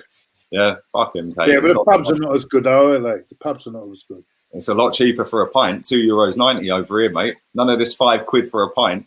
Although they don't sell over here. You don't get the ambience in there, though, do you? Yeah. I'd rather not and get double the beer. Oh dear. Adam 1982 says, "Big up MK. I live there. Get yourself out. Get out while you can." If Jurgen Klopp wins the Premier League, he has to leave. So there's 10 rules of the game. There's not much more he can do after winning the league, is there? He's won the Champions League. If he wins the league, well, listen, it's not an if, it's when. It's what game they want to pick to win it, really, isn't it? But then saying that, they've got a quality team. They could dominate for a few more years yet. They've got a few more years. I mean, at this present moment, I'm looking at, we're 40 points behind. Is that right? 40? Let's have a look. Premier League table. Are we seriously that far behind? They're on 70 points. Yeah, we're 40 points behind them. 40 points. That's unreal, isn't it? Mathematically, they have only lost one game. Let's compare it. Mathematically, if they win the next game, we can't win the title already. I think we should probably compare it more to Man City though, Claude, because this season they've dropped 2 points, mate. Like even if Man City were firing, Man City would have dropped more than 2 points this season. I think that they could actually wrap this league up before the way things are going. They could wrap it up before April, even before the April. I don't know. I mean, was it 19 points with 14 games? 23 more points. 23 points. 23 points they need for the title, wasn't it? Yeah, the 8th game. They can win the title at the Emirates. Yeah. They can actually win the title at the Emirates on the 50th game, unbeaten. Yeah, but they could win it the game before, and we have to do the Guard of Honour. Well, this is true. Yeah, if Man City win their next 8 games and Liverpool win their next 8 games, they win the title at the Emirates on the 50th game, unbeaten, which overtakes our 49, which is just ridiculous, mate. I see some of the stats they've broken, the records they've broken this season. Yeah, it's unreal. I think the only one they're not going to break is 15 goals conceded in a whole entire season that Jose done at Chelsea. They've already conceded 15 this season. So unless they go the next 14 games without conceding a goal, I think that's the only one they won't break. Oh, and the 100 goals plus or saying. Yeah, because they're only on about 50 goals. Man City dropping points this weekend as well. Yeah, they got Tottenham, didn't they? Yeah. Mm. So, you know, it's incredible. I mean, I actually wouldn't be surprised if Leicester got second, you know. Mark Pryor says, "Hi Lee, could you tell me who we have signed?" We haven't signed anyone. Well, we have. We signed Cedric Suarez. We signed Pablo Marie. That's it, mate. As for sold, we ain't sold anybody. And we've loaned out Ollie Inca to Northampton. We've loaned out Smith Rowe to Huddersfield, John Jules to Lincoln, and who was the other one? There was another one. I'm sure we loaned out somebody else. It'll come to me in a minute. Evening to Emily. I hope you're well, darling. I hope you're good. 4 teams could pass us this weekend, lads. Yeah, if the results go the wrong way, we could be 14th. Yeah, we could be 14th this weekend if Burnley beat us. Mavropanos, that's it. Thank you, Budget Music. He's gone on loan, and to you, Joe. He's gone on loan to Nuremberg. We should have just sold him. Listen, they're Division 2 in Germany, for God's sake. People are going on like he was the next Tony Adams. It just makes me laugh. What have they seen in that guy? Let's have a little look at the transfers, see if there's anything going on that. Nope, still exactly the same. Jared Bowen is virtually about to sign the deal, or it's about to be official very soon to West Ham, 25 million quid. Man United have agreed terms, personal terms, that is, I think. Let me find it. Where's it gone? Where's it gone? I don't know what I did with it. Who's agreed? Sorry? Man United have agreed, have an agreement with Odi and Ighalo on personal terms and salary on a 6-month loan deal from Shanghai Shenhua. 30 years old, it's got an option to buy at the end of it. I think that's probably going to be the only 2 deals that go through big wise. He's probably coming just to escape that virus. Yeah, there's a lot of them that have wanted out from that league today. I can't lie. Yeah. There is a lot of them, mate. Do drive the likes up. Still nearly 1,000 people watching this live. We are going all the way through till well, Claude might not be. He might want to go off, but no, mate. I'm here as long as you want me to be, mate. Nice one, mate. Well, Chick's going to join us soon anyway. When he joins, I'm going to go and have a fag and a toilet break. Nothing else on the telly tonight. I mean, it's all same old crap. It's probably better watching this than Sky Sports News anyway, mate. Let's be real. Only that bloody Love Island, I guess. I nearly smashed the telly. Mate, biggest load of crap on TV. Carrasco joined Atletico. He did today. He joined Atletico. I don't think time for Lamar. You say that, Lee, but that Troops is glued to it, mate. It's absolutely glued to it, mate. Yeah, I can't watch it, mate. Can't watch that. Why do they always get the same type of person in there? Yeah, why have all the women got to be beautiful and all that? Why can't they have an ordinary girl on there? I mean, it's a bit. It's all set up, mate. They already know who's going to win it. Let's be real. Why can't they have someone like Heavy D go on there or something like that? You know what I mean? Big up Heavy D. Get him on there. Yeah, Heavy D for Love Island. And Gemma Collins and people like that. Get them on there, mate. Yeah, get them all on there. Here we go. Chig knew that I needed to go for a toilet break because I literally going to wet myself. So here he is. Evening to you, baby. Hope you're good. Even Chig, why don't you go on there, Chig? Love Island. Oh. Hey? I don't even watch me and you, Chig, could go on Love Island. I'll tell you what, if you're coming with me, let's go. If you're coming with me, let's go. I'm going to go and have a quick toilet break and a cigarette. I'm going to be back in 2 minutes, all right? So entertain the chat. There's nearly 1,000 people still watching. Big up everyone on Facebook as well that's watching. Don't forget, Guna Eagle Eye and Claw TV. Their links are in the description. Go and follow them on their channels. Help them out. And if you're not following me on Facebook, the link for that is in the description. And anyone on Facebook, share the link. I'll be back in 2 minutes. That'd be great. Daniel's come on with a super chat here. We'll have to be quarantined. I'll be back in 2 minutes, lads. Yeah. Okay, mate. All right, Jake, mate. How are you? Yeah, I'm all right, mate. How are you? Hey? How you doing? You good? Oh, there. Who is this Cedric, man? Oh, that's Cedric Suarez, man. Where are we going with this? Have you got an expert opinion on him? Have we made the signing of the summer? What do you think? He's trash. He's a trash player. Oh, thank you very much. I'm looking for positivity here, and you're coming on with that. It's terrible. There's no other way of putting it. But listen, at least Man United are about to sign Ighalo from China. Someone on Twitter told me he's as good as Lee Dixon. Yeah, someone. What, Lee Dixon now? Lee Dixon now, maybe. Yeah. No, he said, this bloke is a new Lee Dixon. He said. Lee Dixon now, baby. I got a message. He said, "This is the new Lee Dixon. You're going to be a real surprise when you see him." He said he played for Portugal in the World Cup, outstanding, and he reminded him of Lee Dixon. So here we go. I didn't notice it, but I mean, I watched the bloody World Cup. I never noticed that, but anyway. The only thing I will say is if you watch his interview, he looked like a smiling Cheshire cat. Like you could tell all of his Christmases came at once. So for that simple reason, maybe, just maybe, he might not be completely terrible. Just maybe. He's 28. He's got Premier League experience. Yeah. He's an actual right back. That's one thing I will say. So who knows? You never know. But I'm not hopeful. The one I'm a little bit more encouraged by is Mari. But again, I'm not going to try and act like I'm some sort of expert on Mari either. But at least he's got attributes about him that I quite like.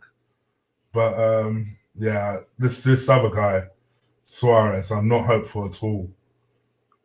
Yeah, it does worry me. So we got we'll see, but I just feel that it's about getting bodies in. I knew we weren't going to get anyone big. Look at United though, as I say, Ighalo for United. Yeah. I mean, 1 minute they were going to Bournemouth, and now they've gone to China for a signing. What's going on? Do you know what I'm saying? What is going on here? Yeah. It's a difficult one. I'm not going to lie to you. It's just this is the January transfer window, though. It does this to you because let's be real here. If you're a top team, you're not going to let any quality players go. So meanwhile, teams like us that actually need bodies in, you're just going to bring on this type of crap. That's what you're going to do. This Ighalo, Suarez type of crap. That's all you can do. I mean, Spurs are almost going to sign Giroud. They're almost going to sign Giroud, Spurs. I mean, my word. Rickin says, if we sell Ozil, it'll be like, I'll celebrate like when we signed him. Which, Yeah. That's wicked. Sorry if I can't see all I can't put your comment because I haven't got control of the screen here because the man that has gone for a break for 2 minutes. When he gets back, some good comments coming in. Yeah, the 10 rules of game says squad players, lads. Squad players. Yeah, agreed. They are squad players, Chris. So they are. Just to quickly answer Michael's question, he asks Leon Chig, have you ever met in real life? Yeah, a few times. The one I've not met in real life is the young man over there, Claude. I have not yet met him. No, we'll have to meet up one day for a drink. 100%. You do drink, don't you, drink? You're not one of these that don't drink, are you? No, I drink. Like Kenny doesn't drink at all. He has... his body's a temple, isn't it? So I can understand that. What do you call it? What's it called? He drinks that cordial stuff. I don't know. I don't know. Okay. I know what he drinks. So I don't know what he drinks, but that's what he drinks. And no, you do like to drink in real life. I've met him in real life. I've met Kenny Ken in real life. Yeah, he's a big guy, isn't he? Yeah. Big boy, yeah. 100%. Yeah. He's not one to be messing with at all. I bet you're not one to be messing with either. So we'll have a drink, yeah? We'll definitely have a drink, yeah? One day, yeah? As soon as you're ready, I'm on it, trust me. Where do you live? Do you live far from... where do you actually live? What area? Without giving your address, so I don't want anyone... Yeah, that's right. Do you know where Wood Green is? Hey? Do you know where Wood Green is? Wood Green? Yeah. Yeah, I'm only up the road. I'm in Finsbury Park. Oh, okay. All right, then yeah, cool. We'll do it then. The Nelson, do you drink in the Nelson? Is that still there? It isn't. There's a couple of pubs down there. There's one right next to, you know where Morrison's is? Yeah. Is that the Weatherspoons? Yeah, it's opposite Weatherspoons. I know where you're talking about. Oh, I know what you mean. Yeah, I know what you mean. Yeah. I know what you mean. On the corner of the road that goes up to the Alexandra Palace. There you go. You know where it is now. Yeah, I know what you mean. Yeah, it's a Turkish place there as well, restaurant there, isn't it? No, I know. Oh, you drink there, do you? Yeah, on the odd occasion you'll see me on a Thursday or a Sunday. If I'm popping up that way, we'll have to meet up for a drink. No, you're only up the road from me then, aren't you? Yeah, that's not far. I'm a North London boy. I've always had you ran the Lordship Lane end. Not far. Or White Lane. So you know where the 221 goes up? Yeah. Let's say you're leaving the station. Let's say you're going towards Bounds Green. Bounds Green, yeah. Because it cuts off, doesn't it? Cuts two ways, doesn't it? Yeah. That way. When it goes left is where I'm at. Oh, right. Yeah. I know that place quite well, yeah. How do you two live in a corner from each other and never met each other? That's pretty mad. No, he's on the other road. I can't believe it, mate. Yeah. And you know, I used to walk past there on a Thursday from Finsbury Park to go to. We had a tournament. We were a 7-a-side tournament in with the AFTV team in what do you call it? The River Stadium, New River Stadium. Yeah. I used to do my sports days there. So we were there, and I used to walk from Finsbury Park to there. Good exercise. But good walk that one, right? Yeah, it's a good walk. It's about 3 miles, isn't it? So yeah. Mate, I never used to walk 3 miles in a week, and I used to knock on doors for a living. I have to do it again. Because my blood pressure yesterday, I've got some bad news on my blood pressure. Swimming's good for you, mate. 190 over 110 was Swimming's good for your heart, mate. Swimming's really good. Even if you walk in the swimming pool, that's good for you. They told me that if I don't get it reduced, I've got to take more tablets. If I don't get it reduced, I could get a heart attack or a stroke. So I have to start all doing my thing again. I've got lazy. I've just got big up Emily in the chat. She says the best threesome ever. Oh, Come on now. You'll set off all the boys in the chat, Emily. Is that the Irish? Is that Irish, Emily? Yeah. She's lovely. She's lovely. She likes to pretend she's innocent, but she's a good girl. She's a lovely girl, yeah. She lives in London as well, didn't you, Emily? Yeah, not again, another one not far away. I won't disclose it, but another one not far away. Let's read some more of these. We should have signed Wayne Rooney. Definitely not. Definitely not. No thanks. It's that kind of day, though. It's that kind of day that a top team would try and bid for Wayne Rooney. This has turned into Love Island, says Phil. Mate, we'd smash it on Love Island. Big up Dante. Thank you. Thank you. More personality than those bits on there, anyway. There's more personality on here than them gits on there. Come on, man. I got more personality in my little finger than that lot on Jesus Christ, no.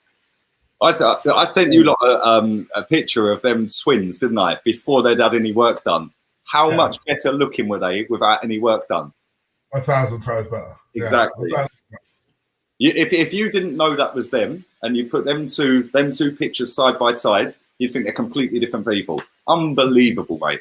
I don't get it. Like, don't mess with your face and like and all that sort of bad, man. No, it's not about that life for me. Listen, each to their own. Whatever. My God. There's a lot I could do to mine, but anyway.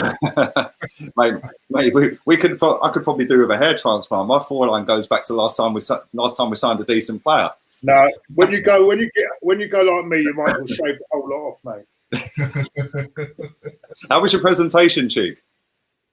It went well, actually. Thank you for asking. Yeah, it went really well. Really, really well. I came to your stream last night. Thanks. So when you said, I'm not sure whether Lee's invited me on, that's why I then quote messaged in the group. Yeah, and that's when I said you didn't react, so I didn't know if I'd been invited or not. I was like, I don't know. Always got your family, man. Both of you. You're always welcome on this channel. Let's have a quick look. Thank you to over 800 people watching this live still, which is good. Do drive the likes up. Subscribe to Guna Eagle-Eye and Claw TV, both in the description. Jamie Redknapp, that expert analysis from Jamie Redknapp. He says Manchester United's pursuit of Odi and Ighalo smacks of desperation. No shit, Sherlock. Charmaine, thanks for that insight there, my friend. Appreciate that, Jamie. Yeah, we'll have him on again. I'm sure Jamie Redknapp won't be on Ighalo's Christmas list, will he? Mate, it always makes me laugh. Right? Do you remember when they used to have Thierry Henry on Sky Sports? They'd have Souness, Henry, and Jamie Redknapp sandwiched in between, and it comes up with a little bar across the bottom. Souness, European trophy winner ×3. Yeah, league winner. Then it comes up with all Henry stats. Yeah, Jamie Redknapp. Yeah, I think what's Jamie Redknapp? Like lost in the League Cup final or something. They used to just sit there looking at it and thinking, mate, your claim to fame was that you were banging Louise. That's pretty much it. And you can't doing that anymore. He's not doing that anymore. He messed that up. Joanne's in the chat. Evening to you, darling. Hope you're well. She says, just got home from work, boys. I left my last call and said to the ladies, it's time to go. They're still on about my sending off, aren't they? God, they're still. They ain't gonna was that? I watched that the other day. Yeah, I said to you, didn't I? I will watch it at some point. Watch it. I knew if I didn't know the result, which I obviously did. Yeah, but if I didn't know the result, I would have picked his team to have won because just the team talk, not from you or Scully, but just the reaction of the players. You lost before you'd even walked out. Yeah, it was pretty mad. Like they weren't up for it.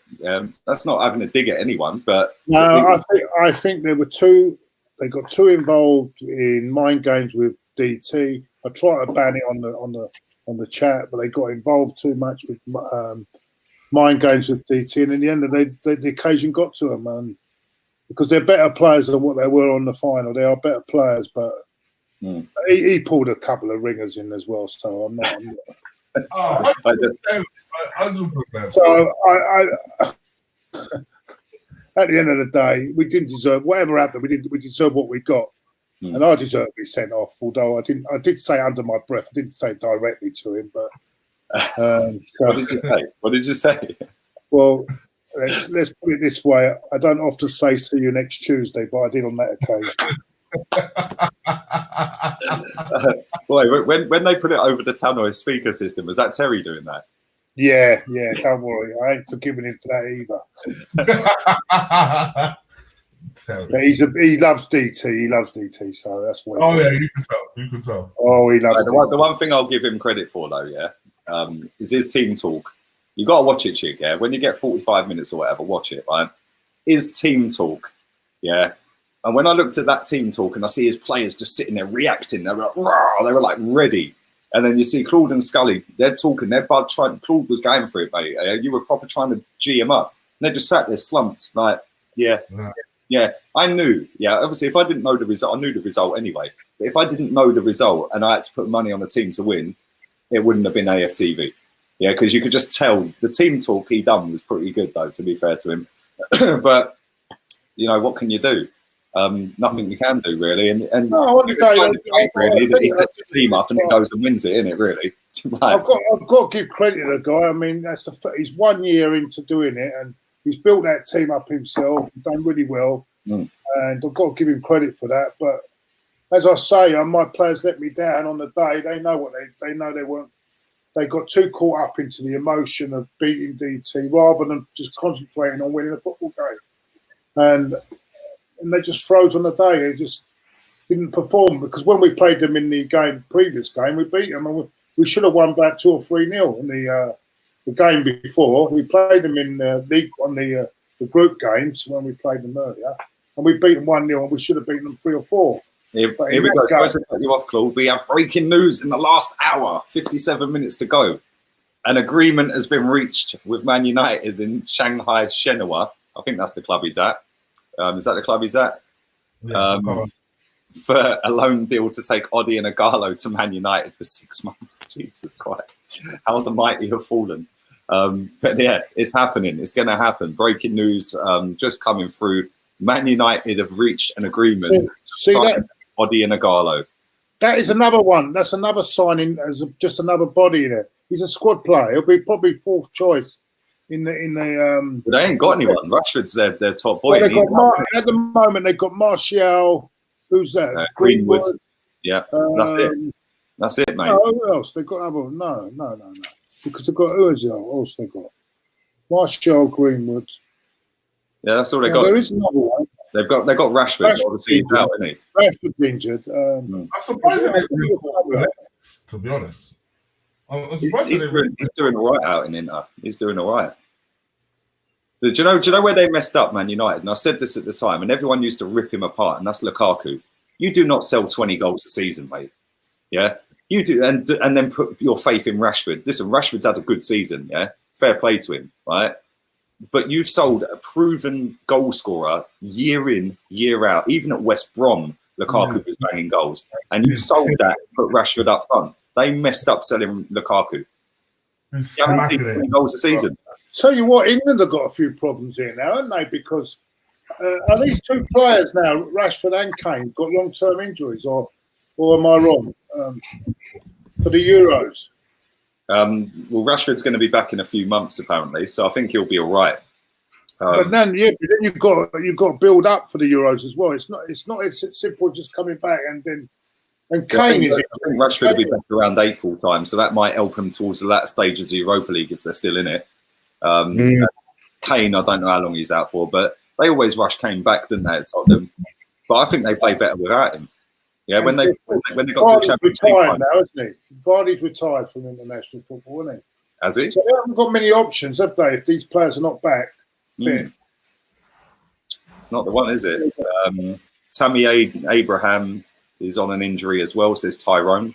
Yeah, all the England's right. There you go. Another one that's injured. Yeah. Danny Ings FC, it is then, isn't it? He's doing all right. He deserves a call up. Ben says the same. Good players. All right, Danny. Yeah, I like Danny.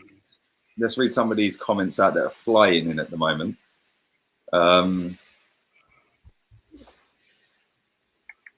Let's have a look. Claude, why hasn't Graham got his own YouTube channel? I don't think he wants one, mate. Who? Wants one. Graham Graham Brooks, I think he's on about. I'd imagine if he wanted one, he probably would have set one up, to be fair. No comment. So Antonius Block says he's met Kenny Ken once. It was funny listening to you talking about Kenny Ken earlier, saying that he drinks Ribena. Yeah, I want to know what he's putting in that Ribena, because if it's helping, bruv, I'm going to get wedge as well. Do you know what I mean? Yeah, maybe bin off the rum and coke and get some blackcurrant in there or something. Big up Kenny Ken, by the way. Shame he couldn't come on tonight, but he's busy. But I did try. A lot of people were asking for him earlier. I don't know whether that says more about Kenny or about us, really. But yeah, Ighalo is going to Man United. Jesus Christ. It's mad, isn't it? They're loaning Ighalo, and we've loaned a right back that you don't rate, you. And I actually think he's all right, that right back. I think he's decent, mate. Do you think he's better than Bellerin or he can possibly when he can defend, so yeah. That is strange. I just see a comment. Chelsea haven't signed a player in this window, have they, at all? Nope, none. And this is when they were free. The first time they were free, isn't it? So I'm surprised. I am shocked. I wonder if Lampard lost his bottle there a bit there. Not too much. They did make a big push for Cavani, and then they couldn't get Cavani. It's like they just gave up. I was just like, all right. They got so much money though, man. They made 150 million quid in the summer selling off Hazard and a load of youth players. Obviously, they bought Pulisic, Kovacic. So they've done them deals, didn't they? But they've done that in January, which then turned into a summer move for Pulisic last year, wasn't it? With Tammy Abraham, is he going to be out for a while, isn't he? So I would have thought they might have gone out and bought. I don't know. Yeah, it's not the one. But this transfer window has been the worst transfer window for a long time, man. It's been dead, isn't it? I like this question from Hugh Jassel. Yeah, I was just hey guys, go on, Sheik. Go on, son. He goes, hey guys, what Arsenal player did you love but never got the chance to succeed and never panned out? Oh, for me, honestly, it'd probably be Davor Suker.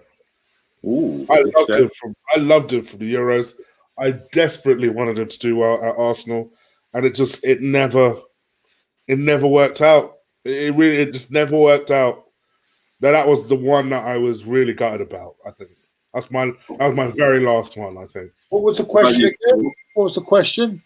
Which Arsenal player did you love before signing him, but never got the chance to succeed, or it never panned out for whatever reason? Arshavin. I thought one of you would pick Arshavin. That's why I was going to go with him as well. Yeah, pick Ozil, Lee, just for the bounce.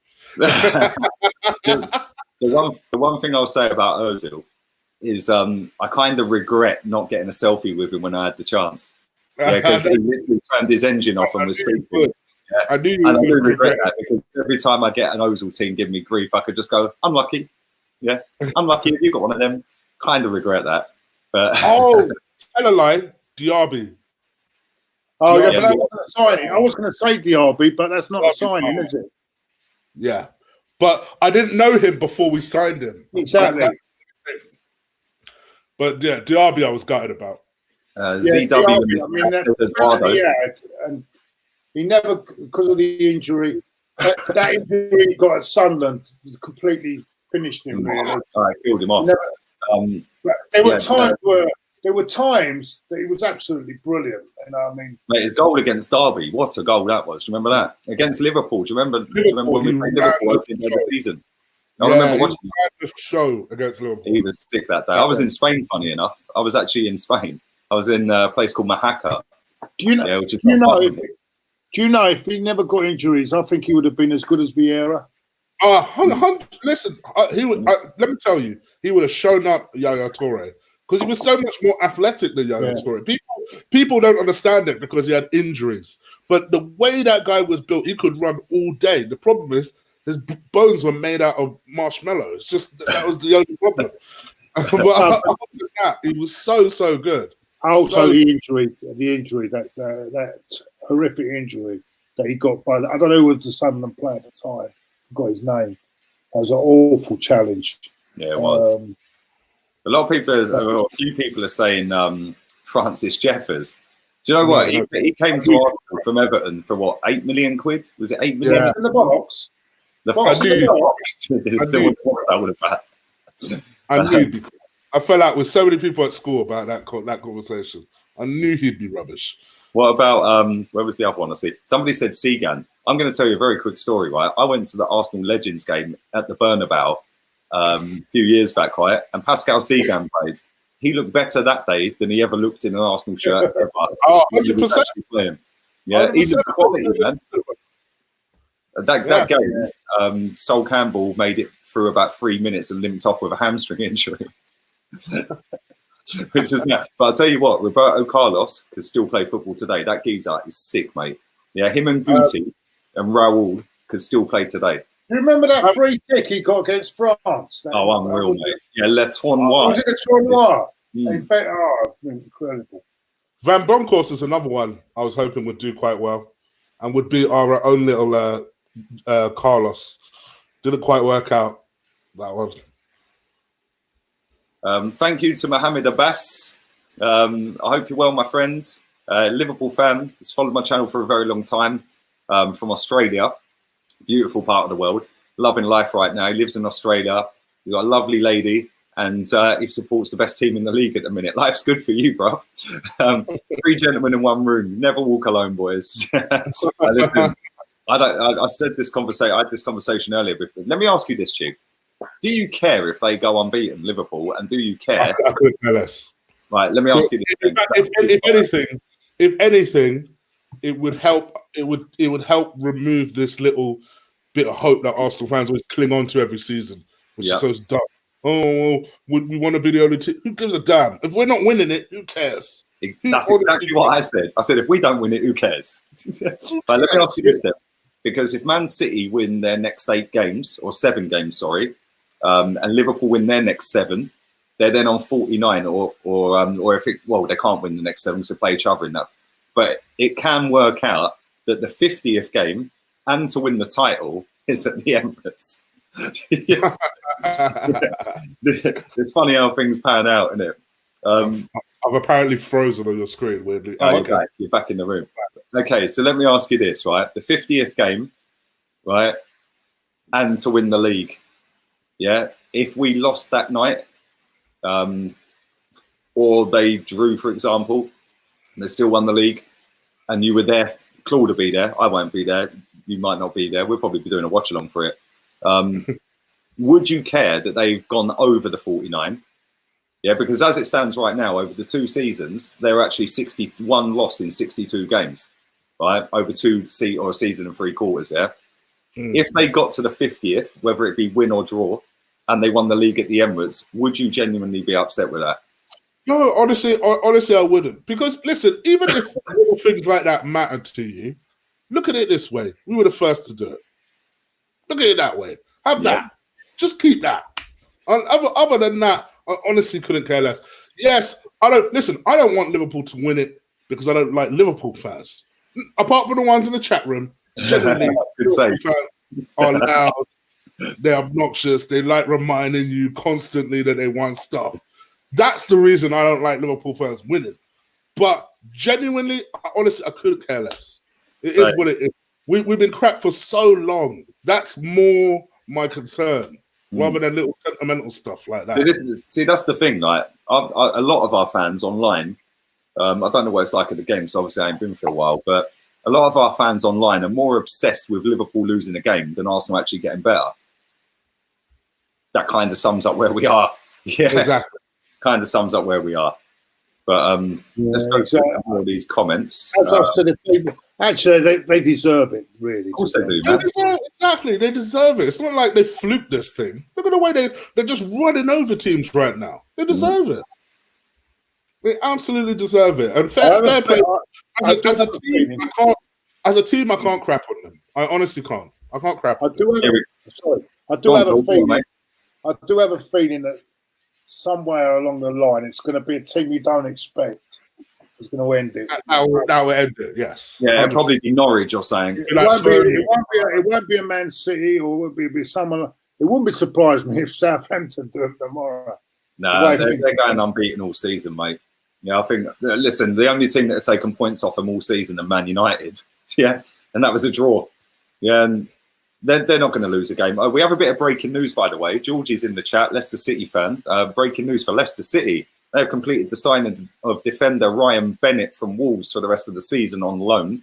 The contract includes an option for Leicester to buy him in the summer for a fee of around $5 million. So Brendan Rodgers has strengthened with a defensive signing.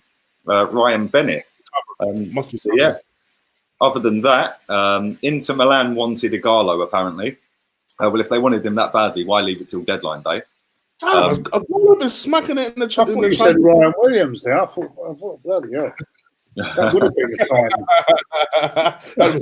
You said Ryan Williams. I thought Ryan Bennett. You said, didn't you? Yeah. Mark Hughes has had his say on Ighalo.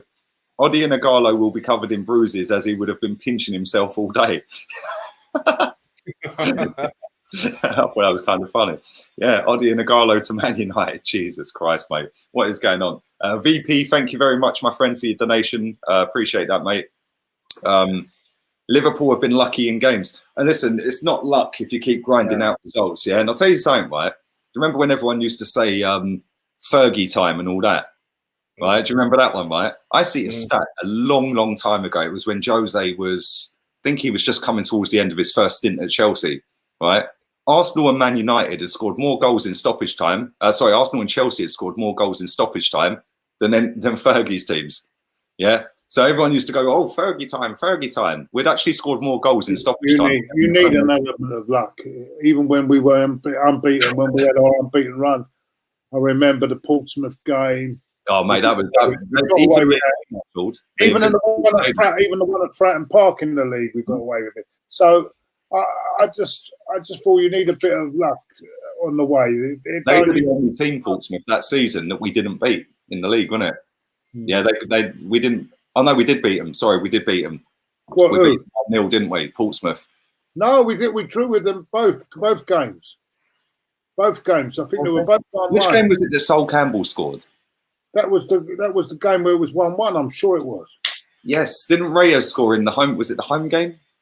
I think Reyes scored. It might have been Reyes that scored. So I know Sol Campbell scored against Portsmouth, but I think that was the equaliser. It was a long shot, wasn't it?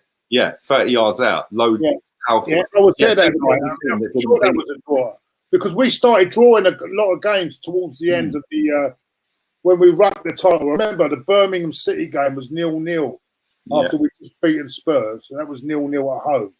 We started drawing. When we beat Fulham 1-0, and that was because Van der Sar kicked it against Wales. And it went. And from my memory, the Leicester right at the end, we were 1-0 down with Dickoff scored. Dickoff, yeah, near post. And then we got back in, and so there was a bit of, won a penalty, didn't they? It was a bit of a rocky ride towards the end, but I think you need a bit of luck. It's not going to happen. It's not. There's going to be a game where they're going to just sneak it if they do this. That season as well, I was at this game. Long game, mate. That game felt like it had gone on forever. Right, we were 3-1 down to Middlesbrough to equal Nottingham Forest 42, unbeaten. Yeah, that's the next season. Drew scored a 40 yarder, and I don't know what Lehman was doing, but it just went straight in. We're now 3-1 down. You could hear a pin drop in the Emirates in Highbury that day. Middlesbrough, that was. Middlesbrough, yeah, 3-1 down, right? And you could hear a pin drop. It was like, we fucked it. We're going to equal Nottingham Forest record of 42, which, by the way, Liverpool have done. So they're nearly there. But then we made that substitution, didn't we? Yeah, I think we brought Bergkamp on off the bench. Was it Bergkamp or was it Pires? I think it was Bergkamp, wasn't it? I think we brought Bergkamp on, yeah. And then we and Reyes came on. Reyes scored with his first touch, I think. Yeah. What a screamer that was, by the way. And then we literally just scored about 4 goals in 5 minutes or so and just absolutely trounced them. But that's what Arsenal could do. You know, you said it earlier, Claude, yeah, 5-1. We scored 4 in 5 minutes that night. Yeah. If you remember the Liverpool game, right, after we just got beat by Chelsea in the Champions League, we were on the rocks a bit. We were on the rocks.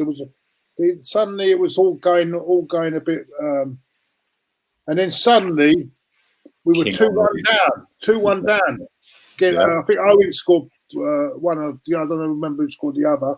But we're 2-1 down, and then Henry just took the game. Yeah. Just took the game on. Mate, that goal he scored, right, when he had Dietmar Hamann and Sami Hyypiä. Was it Sami Hyypiä? I think it was the centre back. Dietmar Hamann, Sami Hyypiä. And he just picked the ball up. I'll never forget that goal. He picks the ball up. He said that day, he was like, nah, we ain't fucking losing today. Yeah, we are not losing. And he won that game on his own. He picked that ball up and he had no one around him really, but he skipped forward and you're thinking, all right, okay, cool. Right. And I remember this. I wasn't at the game. I remember I was actually out working that day. It was on a Saturday afternoon. Right. I remember I was knocking on doors and I was working with a Chelsea fan that day. And he was, you're losing to Liverpool. Yeah. And he ended up going in a customer's house. Right? When he came back out, I said, yeah, oh, by the way, we won that game, mate. Henry hat-trick. He went, you're lying. So I showed him the Sky Sports News app. Yeah. But that goal he scored, he was literally selling dreams, mate. They were top players that he was running around. And they fell into each other, didn't they? I think it was it Hamann and Hyypiä? I'm sure they fell into each other. Yeah. No, it was Carragher. Carragher, that's it. Jamie Carragher. Yeah. And it might have been Dietmar Hamann. They run into each other. And I thought, do you know what? And then he got lucky with a hat-trick goal, didn't he? Yeah, because it bounced back off of him and went in. But even so, that's what we could do to the best teams, mate. Like Inter Milan, you know, even Middlesbrough, we 3-1 down at home and you're thinking this is all off. And then bang, 4 goals in 5 minutes. And that's what Liverpool are not that great in terms of they can kill you off in 5 minutes. But what they've got is that will to win. Yeah, never say die attitude. Yeah, and listen, they fully deserve it. They're going to break every fucking record this season, and they'll probably only drop them 2 points that they've dropped. So Man United fans can have that as a trophy. We stopped them winning 38 out of 38. But there we go. As I'm saying, there's always an element of luck in it, but we've done it in the end, and I think Liverpool will do it. But you never know. There might be one team that does stop them. But as I say, I'm not Chig. I don't give a shit one way or the other because to me, it's good if they do it, just so that our fans could just wake up stupid stuff that don't matter no more. It's just like I think, like finally, we've got fans now that are starting to get used to this idea that finishing above Tottenham. I think you famously said this once. Doesn't matter. It's about finishing top of everybody. That's what matters. And all this said Tottenham Day and all that type of top. Don't get me started on that. Doesn't matter. Like finishing top, reaching our objective is the point. That is the point. But it's true, man. It's true. It is true. So read some more of these comments out. When Liverpool go unbeaten, our fans will finally wake up, says Budget Music. Exactly. Well, they probably won't. They'll just say we were the first to do it, which is true. According to Fabrizio Romani, they have agreed a deal Man United for Ighalo. Yeah, I said that a couple of minutes ago, Joe. That deal is about to happen, Ighalo to Man United. It's not the worst signing they could have made, but listen, if you had a pick out of all the strikers that are available to you, you go for Danny Ings and pay the wedge. You go for Josh King and say, do you know what? We'll pay you what it takes. They want somebody to come in that's played in the Premier League, that'll be happy to play for Man United like it's a dream come true because they're the great Man United until Rashford comes back and then they're binned. But he's going to get a nice little stint at United. He can say he's played for Man United. He'll tell his grandchildren about it. Is he going to score any goals? Probably not. Probably not. There we go. Let's read some more of these out. Go on, lads. No, I'm thinking it's not the same without old Harry Redknapp went riding that window down at fucking 5 to 12, isn't it? Who is the other strike? Why didn't they go and get Odin Wingy? United. They ruined that boy's career. I think the days of them big deals are not going to happen. A lot of them big deals are not going to happen now because I think now players have got so much control that they just run their contracts down. I think them big signings that you see on transfer deadline day are not going to happen. The real big ones. Lee, is it true that Barcelona wanted to come in for Aubameyang? Yeah, there was a big bid went in, but apparently Arsenal rejected it. And apparently he wanted to go. It's like, all right, let me go. Yeah, he wants to go, but it will happen now in the summer, I suppose. But it's obvious because he's not signing a new deal, is he? So he's playing the same game as the rest of them. You can't blame him, really, to be honest with you. Nope. I'd go Barcelona in a heartbeat. I've always said that. When people kind of say, oh, you'd sell Aubameyang. Yeah, I would. But I also don't blame him for wanting to go to Real Madrid or Barcelona. Like, the guy is 30 years old. It's his last big contract. You would want to make sure you get the absolute best move you can get for the biggest contract you can get. And what better than to go to the best team in the world? Barcelona. What you also got to remember, Chick, they're not brought up the Arsenal way, are they? Not like come through the ranks. Yeah, he ain't got no attachment to us. Yeah, exactly. So that it's just another job to them. You know what I'm saying? Them days of 12-year player staying at 12, they're gone, mate. They stay maybe 3-4 years and that's it. Yep. Myriad always in the chat says, do these guys have their own YouTubes? Yes, they do, my friend. I'm glad you mentioned that. They're both in the description. Literally, I think they're in the description. Are you in the description? Let me check. I'm sure I put you in there. I'm sure I put you in there. If I didn't, I'm sure I did. Let me check. You're right. I probably ain't done it now, have I? Jesus Christ. Hang on.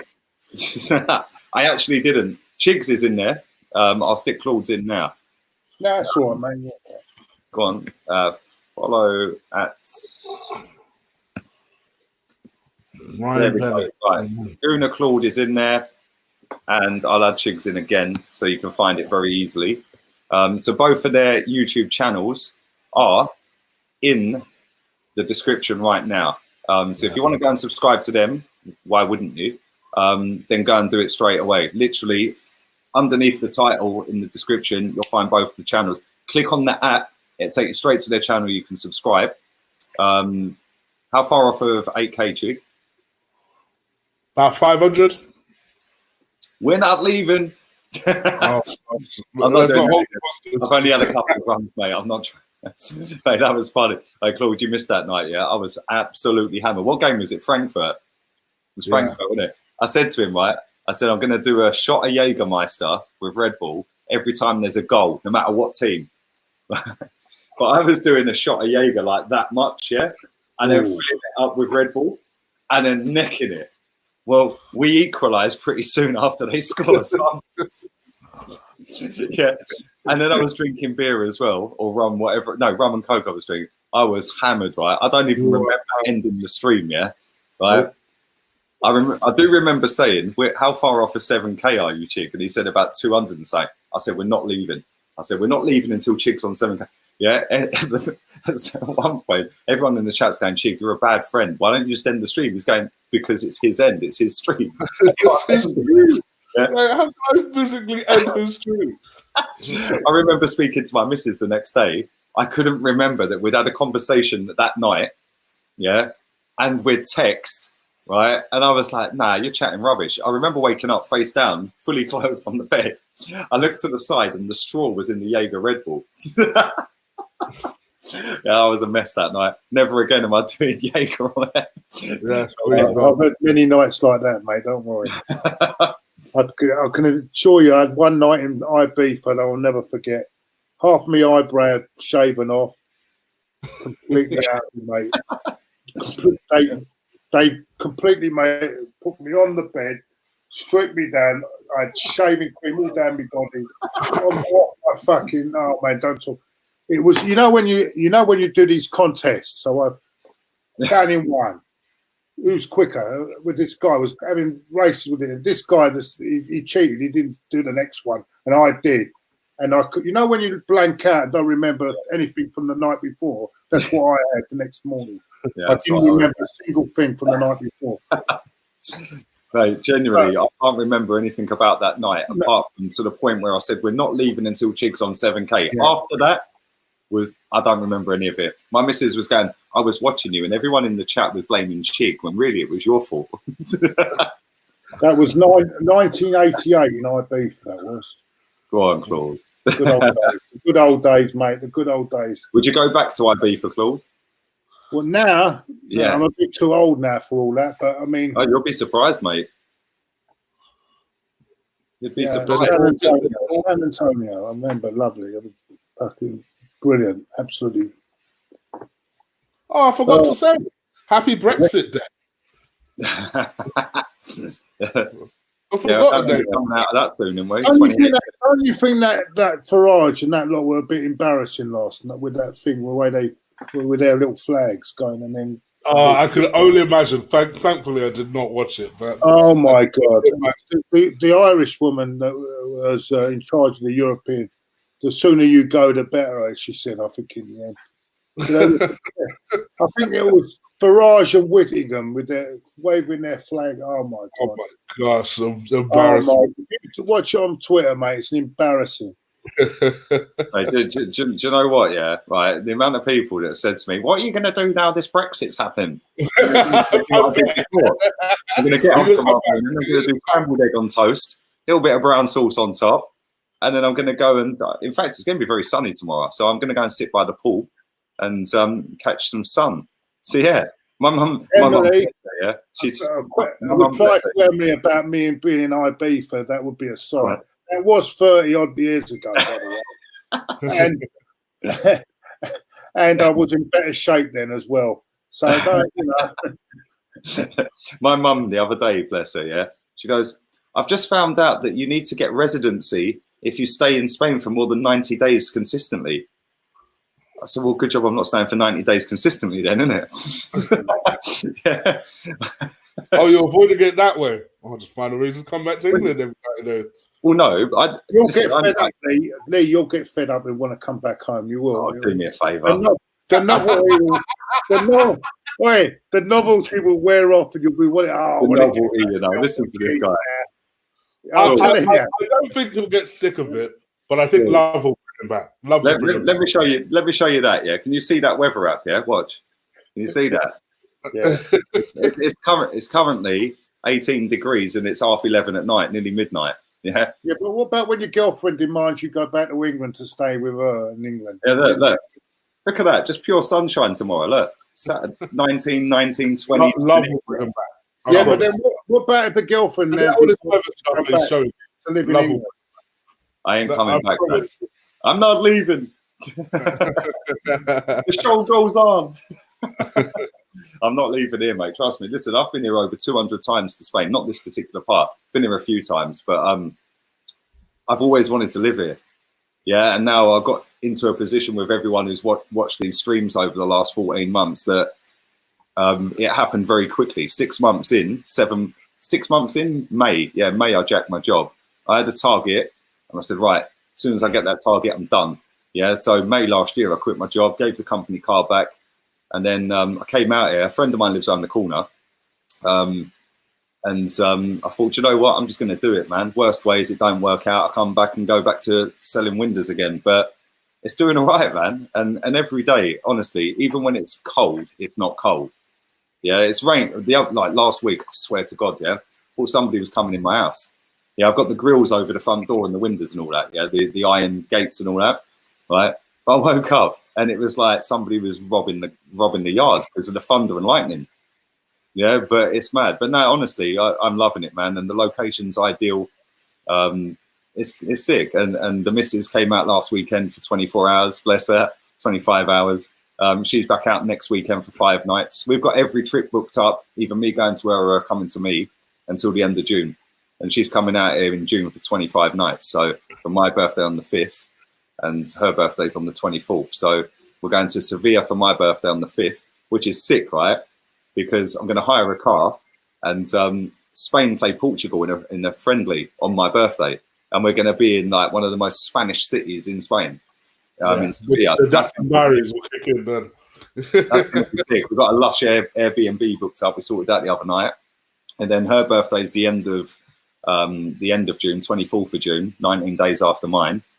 And then we're going to go and stay in Malaga, at an Airbnb in Malaga. And I've never been to Malaga other than to the airport. So So yeah, it's going to be sick. I ain't coming back, lads. I'm sorry. I'll come back for visits. But yeah, you're just going to have to deal without me. I ain't coming back. Mate, I'm too skinny for that cold weather back home, mate. Seriously.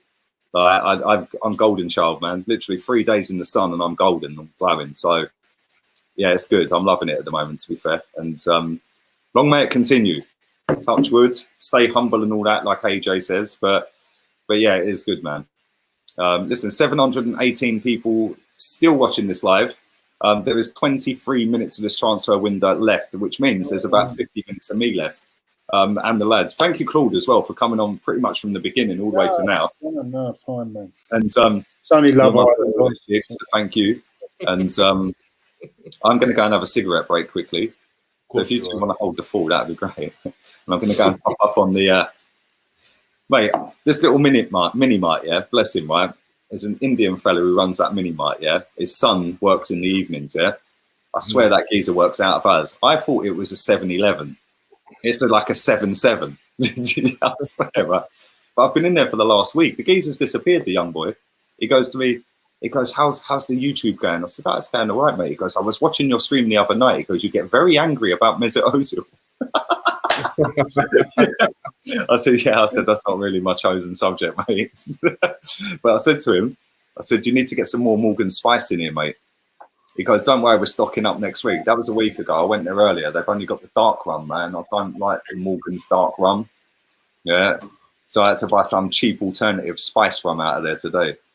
So, yeah, I didn't want to walk to the supermarket. It's long, innit? But listen, thank you to everyone in the chat as well. Today's been lit, by the way. A lot of views today. A lot of love today as well. Started off at, 10 o'clock UK time this morning. And yeah, it's been mad. That stream this morning's on 14K. So thank you to everyone who watched that. The one I did this afternoon is on 9.5. And this one is currently on 11K. So massive love to everybody. Let's see what happens in the next 22 minutes.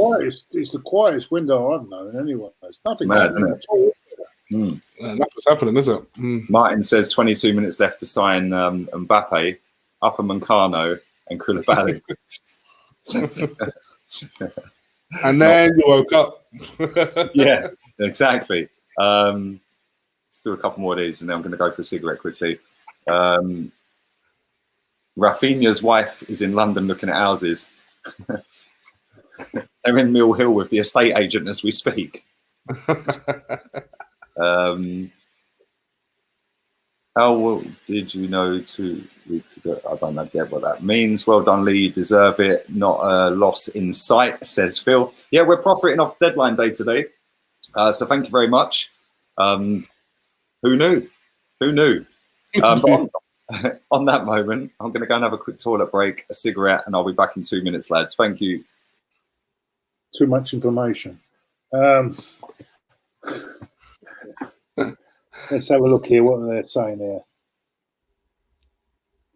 Lee will drive his Ozil in his Datsun to Liverpool. I don't know. That's quite better. Okay, I only watch YouTube. Would you have? I'll ask you from Jeff here. Would you have taken Ozil back from Chelsea for Arsenal? Would I take Ozil back from Chelsea? No, Giroud. Sorry, I say Giroud. Oh, Giroud. No. Hey? No. I don't think we need a striker that badly.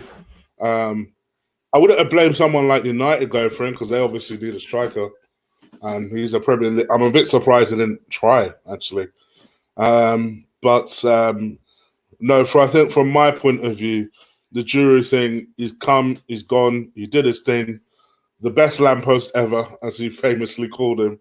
But I think, for me, what we've seen over the last couple of years from Giroud is that there was no real love, at least from his part to us, with regards to Arsenal. From the fact that he moved to Chelsea in the first place, to the fact that he celebrated the way he did when they absolutely slapped us in the final, to the fact that he said he was open to a move to Spurs, which just goes to show you the guy does not care. He would go wherever. So I think from our point of view, it's kind of like with Giroud. I think he'll always be remembered because he scored 100 goals for the club. Did his thing, but honestly, I always wanted a better striker. And for all of Lacazette's problems, I do think he's a better striker. Christopher Pace says, Claude and Chig, are you both happy with your two loan signings? I'll let you answer that, Chris. I'm not sure about them. I don't know much about them. I just think it's getting bodies in. I'm not sure whether they're long term. What about you, Chig, on that? Yeah, I think it's well said. I think the Mari one could be. I did say this on a transfer show that I did yesterday. It would not surprise me if Arteta says, "Okay, let's really revamp this defense." And Mari's on essentially a trial, a 6-month trial. And if he does well, we bring him in. It's 7.5 million. I don't think that necessarily should stop any plans for an Upamecano or whoever it is you want to target in the summer.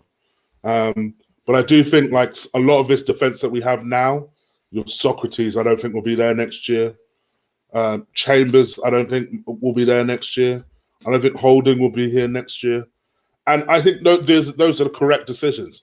We need to completely revamp that defense. It's been our Achilles heel for so long. That I think if Mari does well, he'll be part of this new kind of breed of fresh defenders that we plug in there. So yeah, the Suarez deal, I've gone on record. I don't think I think he's a trash player, but like you said, Claude, clearly he's a body. He's a right back. And I think the plan is I think what is more exciting is not so much Suarez. It's actually, okay, so what's Ainsley Maitland-Niles going to do now? That I'm more looking forward to than anything. Yeah, we should see if he gets a run. Phil Hulks says, would you take Maddison or Grealish? I'll take Maddison tomorrow morning. Yeah, I would take Maddison. I love Maddison. Do you not rate Grealish then? Are you like Lee? Grealish, don't rate Grealish at I like Grealish, but not as much as I like Maddison. I love Maddison. Grealish, I'm not sure. What about you? What do you think? I must admit, so I rate both players highly. I like Grealish, you know. I've done a real 180 with him because I did not like him before, but I think recently he stepped up. He can play a couple of different positions. I think he can play a number 8, but I also think he can play a number 10. I like him. I think he's good. He works hard.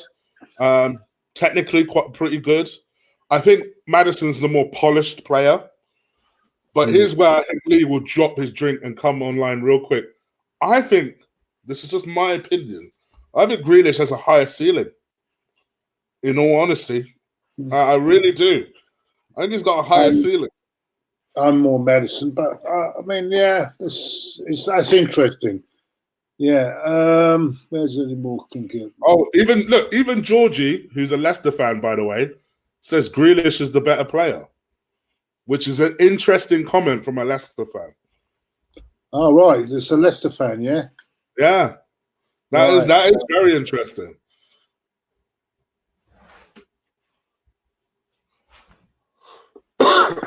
Yeah, so Chig, there's nothing happening here, is there? Nothing happening. I'm on Sky Sports now. Literally nothing's happening. West Ham signed Bowen. That's a lot of money, isn't it? I mean, well, that fullback at Norwich, would he have been a better signing for Arsenal? Max Arons, yeah. It would have surprised me if we went for him in the summer. We have been linked with him before. Unfortunately, so have Spurs. And quite honestly, Spurs get Champions League and we don't. I don't think we're going to have much chance of getting him. But I think Norwich probably are all but certain to go down. And I think we could get him on a cheap, maybe 25 million. Go grab him. And I think that would be a good challenge for Hector Bellerin. Yeah. But I don't know. You know what? We could get a surprise with this guy, this new signing, this loan signing. We might have a surprise. I don't know. You never know. Aye. You never know. You never know. Because I must admit, a friend of ours made this comment in the group chat, and it was a very fair comment. And he said that the one thing you'll say is, all right, he's not great, but he's just had a dream move. So he'll want to do everything he can to make sure he secures a permanent move to the club. And he might just work his socks off so much that he becomes undeniable. So who knows? Let's see if there's anything else here. Tyron says Hector Bellerin or Max Aarons for me. For me, Max Aarons. I'm not a huge Hector fan, admittedly. Well, what's that? You're not. Oh, yeah, but he's come back a bit. You know what? He has come back well. I was like you. I was like you with Hector, but last couple of games, he's impressed me, mate. He's impressed me. He has. But then I look at the opposition and I think, Bournemouth let you play, didn't they? They do let you play, Bournemouth, and so it's not really a good barometer, is it? Yeah. Well, let's have a look in the next few weeks. But maybe this is why he's been brought in, because I think there's still a worry over his fitness with Bellerin, that with that injury, that he might break down again, and maybe that's why we got this other guy in at the moment. Yes, he is very injury prone, isn't he? So I can understand why they've decided to just shore up that area. This is a good question from Hugh Jassel. Hugh, you have a habit of asking good questions, bro. He says, hey guys, do you think we should have picked up a CM or a left winger before the transfer window? If so, who do you think we should have signed? For me, I don't think it was that important at the moment that we signed a left winger. A CM, if you mean a defensive midfielder, you could have made an argument for that. But I also think that's what the whole point of moving Ainsley Maitland-Niles into central midfielders. I think he's going to be almost a Torreira understudy. And I think that's the plan. We do remember that the one game that Ainsley Maitland-Niles was able to play there, and he absolutely had Pogba in his pocket. And that was at Old Trafford a couple of years ago where we drew that game. Exactly. So, yeah, he had a couple of games, and he had one bad game, and he was written off. Yeah. I forgot what game it was. He had one awful game in that position, but then he got written off completely, which I agree. I think you need to give him a run of games in that position. I agree with you there. I mean, and even so, where are these players? Unless you've got to break the bank, you're not going to get these players that are any better than what we've got. Exactly. And we haven't got the money at the moment because of this financial fair play. I don't know what's going on. That's why we're doing loans. It's like, as I said earlier, we're doing more loans than Wonga. Yeah, it's true. It's true. Mean, by the way, people keep bringing this to my attention, so let me correct myself. Yes, all right. Preston were the first team to do it. Oh my gosh, you know I'm talking about the Premier League. Let's stop being pedantic, people. Stop bringing it up in the chat. Yes, I understand that. Because earlier I said that, or fans will cling on to the fact that Arsenal were the first people to do it. In the Premier League, people. Relax. Yeah, but that was only played 19 games then, didn't they, or something? Yeah, they know. The thing is, they know as well. This is the thing. It's like to feel like they're clever. They know. Well, there's 10 minutes to go, boys. Well, 10 minutes to sign the worldie that we need in midfield. Just coming back to your Maddison Grealish comparison earlier. Here we go. I'm on Maddison's side. I like Maddison more. I was shocked by Gjorgjievski, because Gjorgjievski is normally a bit of an Arsenal basher. He backs everyone to beat us. I know. And he's a Leicester promoter. So for my man to say that, you know what's going on now. Hey, do you know what it is about Jack Grealish? I just look at him and think, you've just got one of them faces, mate. Yeah. He does. People say that about me. Yeah, people say that about me. I'd love to slap him. He's got a punchable face. Yeah. But he has that Grealish, right? Because he wears his socks down low and he's got a funky barnet. Right? Everyone thinks he's a baller. He's done all right this season. Don't get me wrong. He's been very good this season. but he's a big fish in a small pond. If he went to a Man United, a City, Liverpool, Arsenal, Tottenham, Chelsea, I don't think he'd be all that, if I'm being honest. He's the main boy, isn't he? And he thrives off of being that main boy. Yeah, and I'd take Maddison all day long. I'd take either of them. I mean, they're both quality players. Both very quality players. And then Dow's got better than what we have now. I would take Ighalo as well. Ighalo, mate. You take Ighalo, yeah. Listen, I'm watching play for the Nigerian team, and he frustrates the hell out of me there. Yeah. So, United fans, no, good. Sorry, did I say Ighalo there? I meant Ndidi. Sorry, mate. Right. I'm going mad here. You see, this train is not working tonight, is it? Did I just say Ighalo? God, wasn't it? Sorry. Wasn't it Ighalo who knocked us out of the cup at home? Remember we lost to Watford a few seasons? Weren't it Ighalo? Yeah. Let's have a look. I think it was Ighalo. Probably why they bought it. A decent player, yeah.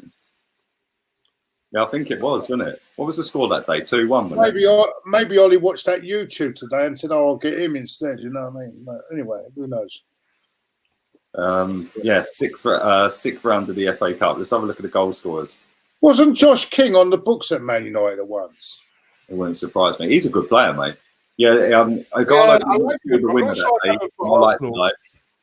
My light has died, so we're just going to get rid of this green screen background, and you can just look at the green screen. That's all right, though. 2.5 hours. Right budget. 2.5 hours. Let's just go with none. You can see the green behind me now. No, take the green down. Don't reveal the magic. Just go with the green. I'll tell you what I'll do. 1 second. I'll just move. Bloody hell. You painted that quick. He's revealing the magic. Like, come on, bruh. Can't show them. Can't show them.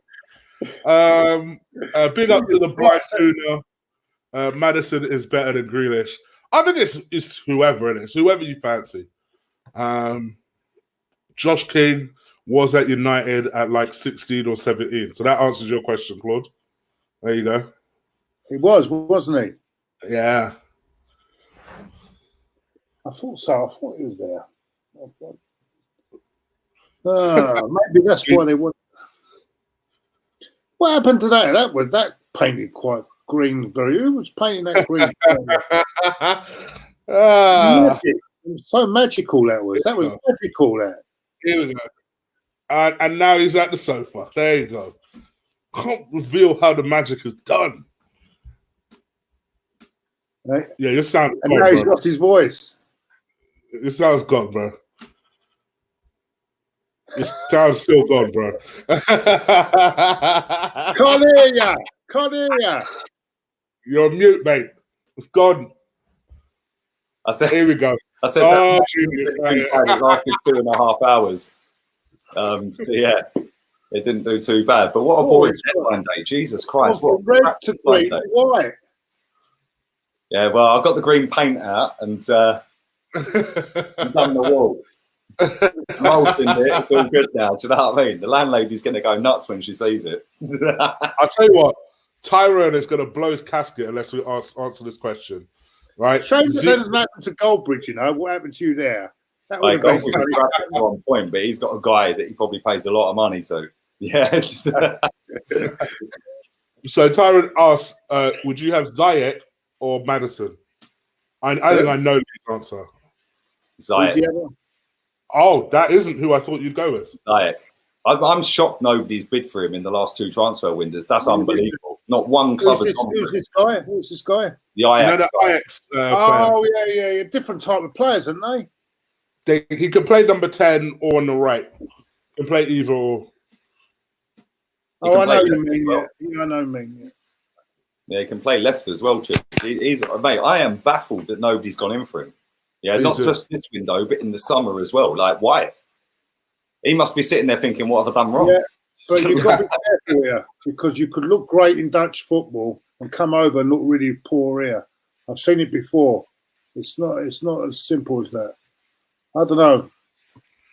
Right, Aston Villa have completed the signing of Borja Baston, or Spanish name that one, isn't it, from Swansea. So that's done. They've brought him. Oh no, hang on. Have they brought him? Welcome to Aston Villa. He joins Aston Villa. That's done. I don't know whether it's a loan. I'll have a look in a minute. Whole city of sight. No, that's not Premier League. We'll just go with the Premier League for now. And yeah, Man United, just waiting for the confirmation on that they're going to sign Ighalo on loan. You can't wait. You cannot wait, can you? Mate, the mad thing is, you were talking about Giroud when I had a cigarette, yeah? I'm shocked they didn't go for Giroud. I think I just said that to Claude. I'm shocked they never made a play for Giroud. No, his missus won't let him go to Manchester. You're joking. Yeah, that's the only thing. Just flat out blocked it. The reason he's staying in London is because of his missus, isn't it? She wants the thing, man. When you do naughty things, that's it. You pay the price. That's true. That's true. I didn't even think about it like that. You're not in control anymore. It's true. I didn't think about it like that. That's a good point. That's a good point. When you That's what happens when you get caught with your pants down in a hotel, mate, and on the night of before a game. Yeah, exactly. DNC says, "Why are you giggling about Ighalo? He is a proven goal scorer." Well, I'm laughing because out of all the goal scorers you could have signed, you've signed one that was slumming it in China on the big paycheck that went probably too early, by the way. Because I do think, listen, when he was at Watford, he had a fantastic season, didn't he? Him and Andre Gray was it? He was going south. You see why Watford let him go. Yeah, but at the same time, I would have, if it was me and I was Man United, I would have gone for Danny Ings, Olivier Giroud, Josh King. Who else is there? I would have probably gone. Test Bournemouth and see if they're about it. Yeah. Test them. There we go. Let me ask you both this because the window's going to close in 2 minutes' time. Yeah. Let me start with Chidwick. Who do you think's had the best window?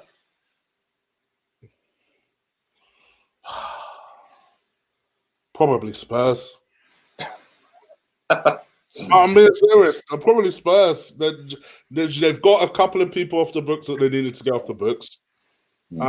They've strengthened they bought 3 players in. I know one of them was on loan, but he was doing well. They realized they'd have to pay more for him in the summer. So, Levy just done some maths real quick and was like, nah, let's pay that money now. So we'd have to pay more in the summer. I think they've done well. I don't think they got everyone they needed to, but I don't think any team got everyone that they needed to. But I think they bought quite smartly, actually. And as much as it pains me to admit, I would have to go with Spurs. What about you, Claude? Where's this money come from when they've actually? I suppose the Ericsson, is it? Spend money. The Ericsson money as well has helped, isn't it? Yeah, that's only 17 million quid. I think they've had a good window. I think United getting Fernandes is a good deal for them as well. I think he's a top player, and apart from that, not really anything else happened. Windows officially. Windows closed. The window is now called Arsenal Loaner. We are now. Arsenal Loaner. I'm stealing that, by the way. Mate, we're Loan FC and we're Raw FC, aren't we? It's I am definitely stealing that. Have you got the Big Ben thing? So when it's starting like the Big Ben, you should have on point. I should have put that on there, shouldn't I? On point. I missed the trick with that. Right, let's have a quick look here. The window is shut. Right, here we go. Let's read this out. This is what can potentially happen, right? A deal sheet. The Premier League clubs can complete 9 to 11 p.m. They must be signed by a player and prove agreement is in place. The clubs are then given until 1 a.m. to complete the transfer. FIFA paperwork updated by midnight for the international transfers and loans. So although the window's shut, they've got until 1 o'clock to complete the deal. As long as the paperwork's in and they can prove that the player is signed and it's done. Man United haven't announced that deal for Ighalo yet, but that will be done. There are fireworks going on outside for the transfer window. What's going on there? Fireworks. I thought I was hearing some kind of bang, but it's North London. It could be anything. No, there's bloody fireworks going on. I can hear fireworks. I know the transfer window's shut, but that's a bit over the top, isn't it? Tyrone in the chat says Inter or Dortmund have had the best transfer window. Dortmund has signed Haaland, and he's got 5 goals in about 50 minutes off the bench. Hat-trick on his debut, like what a baller. And then he got 2 the next game, and then they've signed it. Gutted. United must be gutted. They've gone from. I know we spoke as well, but let's be real here. Innit? They've gone from Haaland to Ighalo real quick, but they have signed Bruno Fernandes. He's a quality player. But as for Inter got Ashley Young. They only paid 1.3 million for him. That's not bad. That's not bad. He ain't great, is he? But he's experienced. So and he played. He'll do a little bit for them. And then knows how to get a penalty. He knows how to get a penalty, doesn't he? So he knows how to get bird poo in his mouth as well. They also paid 17 million quid, 16.9 for Ericsson. That's a bargain. Yeah, that is a bargain. He's a good player, Ericsson. I know he ain't proved it this season, but this is what I was saying earlier on, right? We've got Aubameyang going into the last year of his contract in the summer. They had Ericsson going into the last 5 months, and they went, boom, you're gone. Yeah, you're gone. Yeah, and got 17 million quid for him. Are we going to do that with our players in the summer that are into the final knock-ins of their contract? I'm not so sure we will. Yeah, I don't know whether we will, but I kind of agree with what you said. I think Spurs have probably had the best window, although they missed out on a striker that they needed, I think. But they've signed some good players, man. That Bergwijn's a very good player, and Lascelles, he's all right. How many transfer windows have we done this where we bought a player that's bloody injured? It must be 3 years on the trot we've done. Easily. Yeah, because Tierney was injured when we bought him. Do you remember Kim Carlson failed a medical? Kim Carlson failed a medical when we signed him. And now we've got this other guy. I just noticed he's out for 3 weeks. It's all right, mate. He's going to score the. He's going to score the winning. Tierney in the summer, wasn't it? Tierney in the summer. We might as well call ourselves Old City. Never mind Arsenal. Oh dear! Oh gosh! It's on the way we do transfer business. We are such a calamity club when it comes to transfer business. It's unbelievable. It's mad. It is crazy.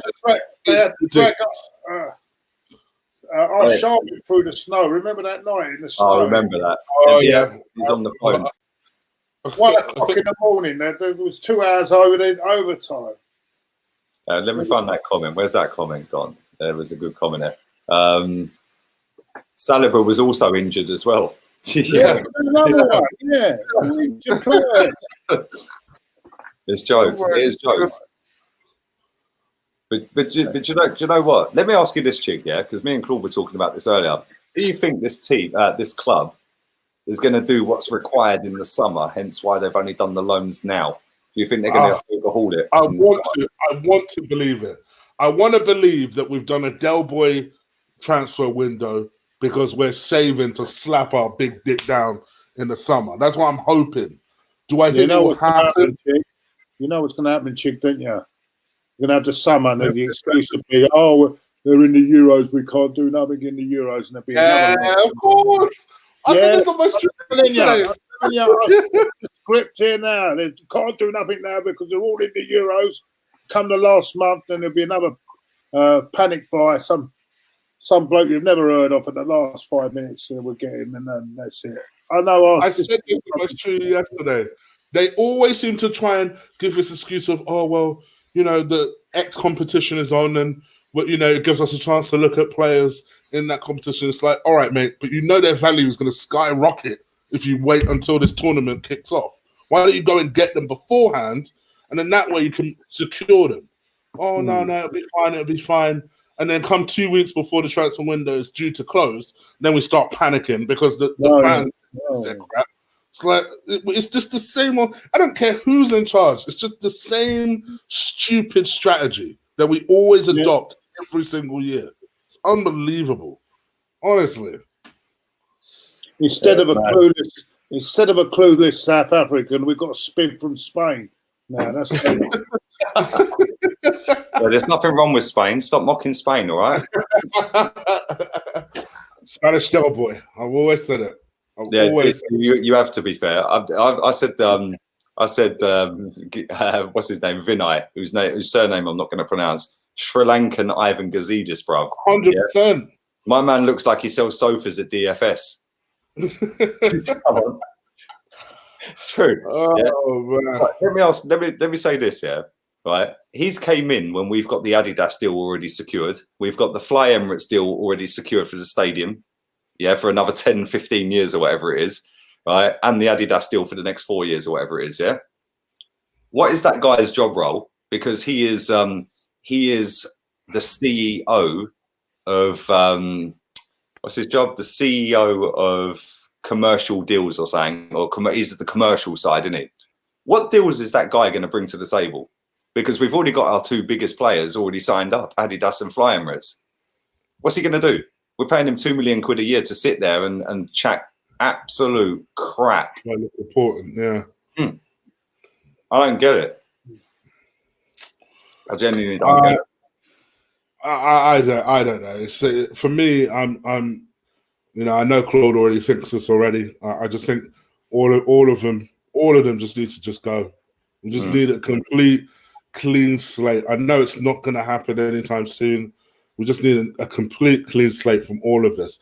Because here's the thing: you can only polish a turd so much, and the fact that we adopt the same transfer strategy every single year just goes to show you it doesn't care. It doesn't matter who you put as the person in charge of transfers or identifying players. We have the same dithering method every single year. And then we're left with people like Cedric Suarez. It's like, well, of course that's going to happen when you're dithering.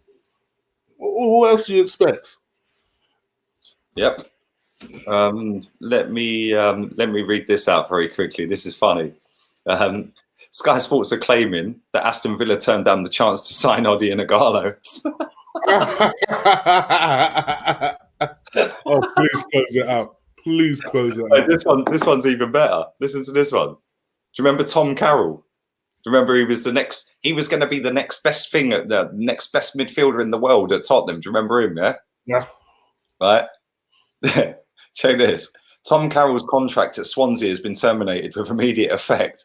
The 27-year-old had been due to expire at the end of the season. He leaves the Swans now with no club, having made 103 appearances. That was that bad. Wow, mate, that's mental, isn't it? But yeah, Villa we're going to sign. Who was that player went from Tottenham to Cardiff? Or that's the guy? He went on loan. I'm looking at him now. I googled him, yeah, because I'm sure it was him. He went. He was at Tottenham from 2010 to 2017. Played 27 games, 1 goal. He went on loan. Defender, wasn't he? No, centre mid. Oh, who was that defender they had as well? That everyone thought it was going to be class. But I think it was from. He went on loan to Leyton Orient, Derby County, QPR, Swansea. Swansea then signed him after 13 appearances. He then went on loan to Aston Villa. In 2019, so last season, played 2 games for Villa on loan. And yeah, they've terminated his contract. I remember when Spurs fans were gassing him up. He's better than Wilshere. Okay, mate. He ain't got a club. But do you remember the other one that they bought, Bostock? Was it Bostock? They thought they conned Palace, and then they never played hardly anything. A lot of people in the chat are saying Stephen Corker. Is that what you're on about? That's it. Corker. Sorry, Stephen Corker. That's it. That's the one. Whatever happened to him? Stephen Corker. Where's he now? I'm sure he's in the Championship. I might be wrong. I'm sure he's at Forest. I don't know why. Let's have a look. Stephen. They were highly. He was highly thought of. They reckon he was going to be the best thing to come defend. Let's have a look at his. Oh wow, he's not at Forest. Jesus Christ. Wow, he was at Tottenham, then went on loan to Yeovil, Bristol, Swansea, then went to Cardiff, QPR, then loaned to Southampton. Do you remember he went to Liverpool? Yeah. He then went to Dundee. He is now currently at Allianzspor in Turkey. How mad is that? West Ham have signed Gerald Bowen. Okay. Yeah, he's a good player, man. It's confirmed now. It's confirmed now. Yeah, he's got a lot of goals this season for them as well. A lot of goals. He's from Hull, isn't he? Yeah, I said this earlier before you joined, Claude. Yeah, that could be the purchase of the window, because if he kicks on and carries on doing what he's done at Hull, that 25 million will turn into about 40 million real quick, because he's a very talented big step up. It's a big step up from the Championship, though. Especially West Ham under David Moyes. Jesus Christ. I'm surprised they took Moyes back. But yeah, that was a strange one, isn't it? Because he got sacked from there, didn't he? Yeah. And then they took him back. I would have told him swivel. I would have told him jog on. But then saying that, Jose went back. That's another strange setup there, West Ham. Their board that make our board look like geniuses. Fucking another lot, mate. Another load of scripts, man. Fucking. Yeah, it's not great, is it? No. Let's see what else we're looking at here. I'm going to wrap this up in about 18 minutes. So about past, I'm going to wrap this up. So if you guys want to shoot or you want to stay, that's up to you. But I'm going to wrap this up in 18 minutes, past, to see if any more deals come in. Yeah, it could be a one sensational deal while we're off. I know you don't know. Arsenal might have done a deal that we don't know about. Do you know what I'm saying? We could unveil Thomas Lamar at 1 a.m. Oh gosh, no chance. We stuck him in via the back door and all that. Do you know what I mean?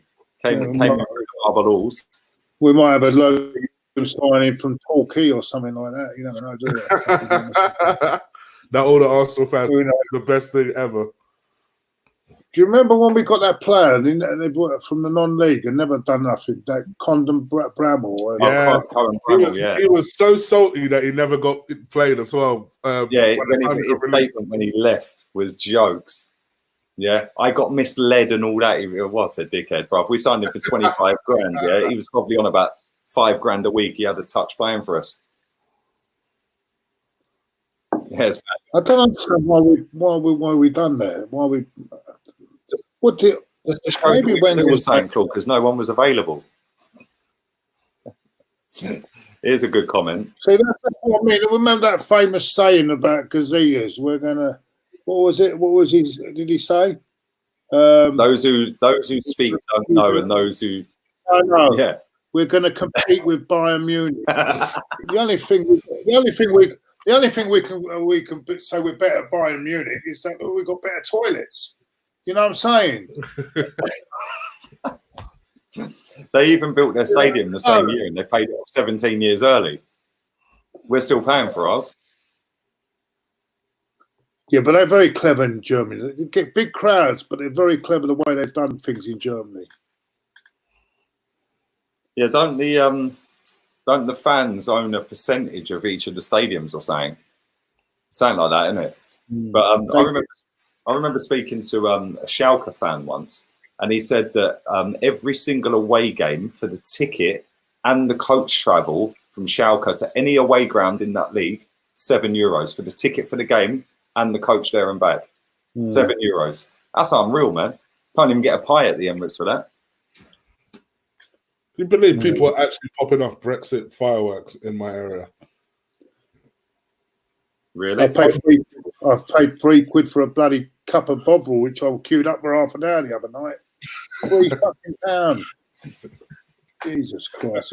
You guys are mad. I would never buy anything from. I've never ever bought food or drink. I was desperate. Like I heard 16 quid.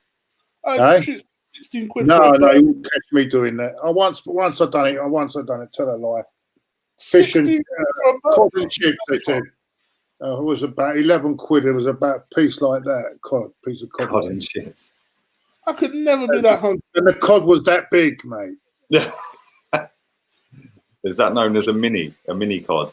Yeah. Talk about that's what they call it in Lincolnshire. Yeah, I'll have a mini and chips, lad. I'll have a mini and chips. That's a mini cod and chips. That's about £1 in Grimsby. And the pizza, a little slice of pizza. You get you get a bloody big box in around the corner. A big little slice of pizza for a £5. Talk about rib. Abdi in the chat says, "Stop giving money to Kroenke." I'm going to answer that question, right? Because this is no. Somebody said this to me earlier about buying a shirt. Yeah, because I said I wanted to buy the blue shirt. You're giving money to Kroenke. right? So let me clear that up quickly. Adidas have already paid the money. 95% of the shirt sale goes to Adidas. So 5%, or between 5 and 10% goes to the club. So if a shirt's 50 quid, between £2.50 and £5 goes to the club, yeah? As for the food, the catering company have paid up front for at least a year. Yeah, so the club have already got the money, and then they just reap the money back off of that, off of the sales.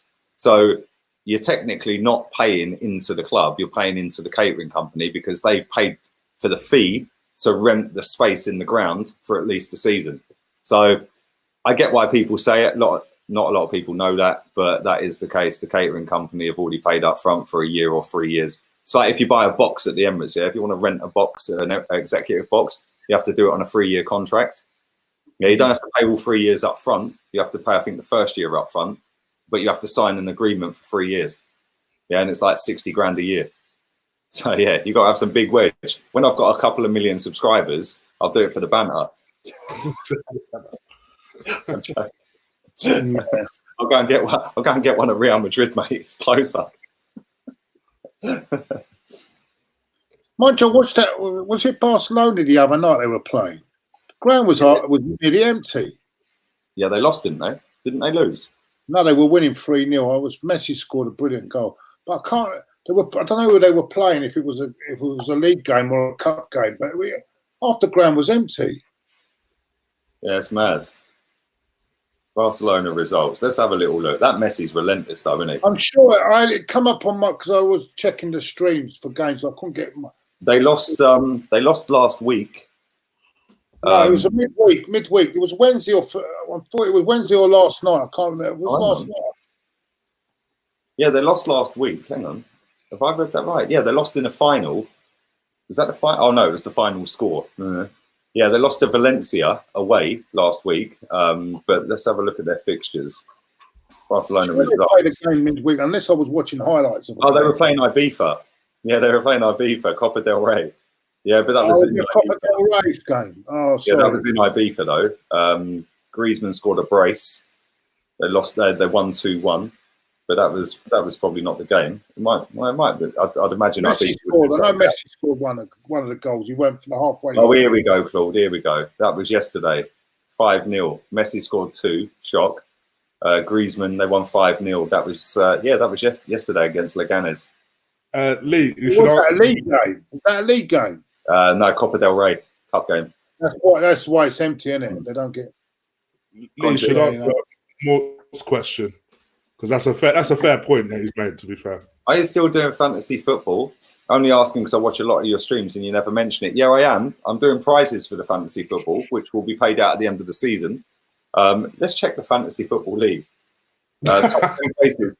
I've got nearly 4,000 people in this league, and I'm so far down. It is unbelievable. Well, I've lost mine because I changed the phone and I've lost my password to get into it. So, can you tell me how I'm getting on? Because I lost anyway. I'm fucking well down the table. I can't even remember my password. I've got so much bad luck. I mean, I've got so much bad luck. Every player I've got in that gets either sent off or fucking. Right, and he got sent off. In the A.F.C. Regulars League, I'm 15th out of 16. Where am I? Let's have a little look on that one. Do you know what? I haven't even changed I haven't done nothing. I just picked a team and left it. Which is what I know. That's clearly what you've done. Am I 16th? Am I 16th? No, you're 13th, Claude. Oh, hang on. No, there's 18 people in that league. So yeah, I'm doing all right. I'm 16th. Relegation. Mo's just above me. Anyway, let's go out with that one.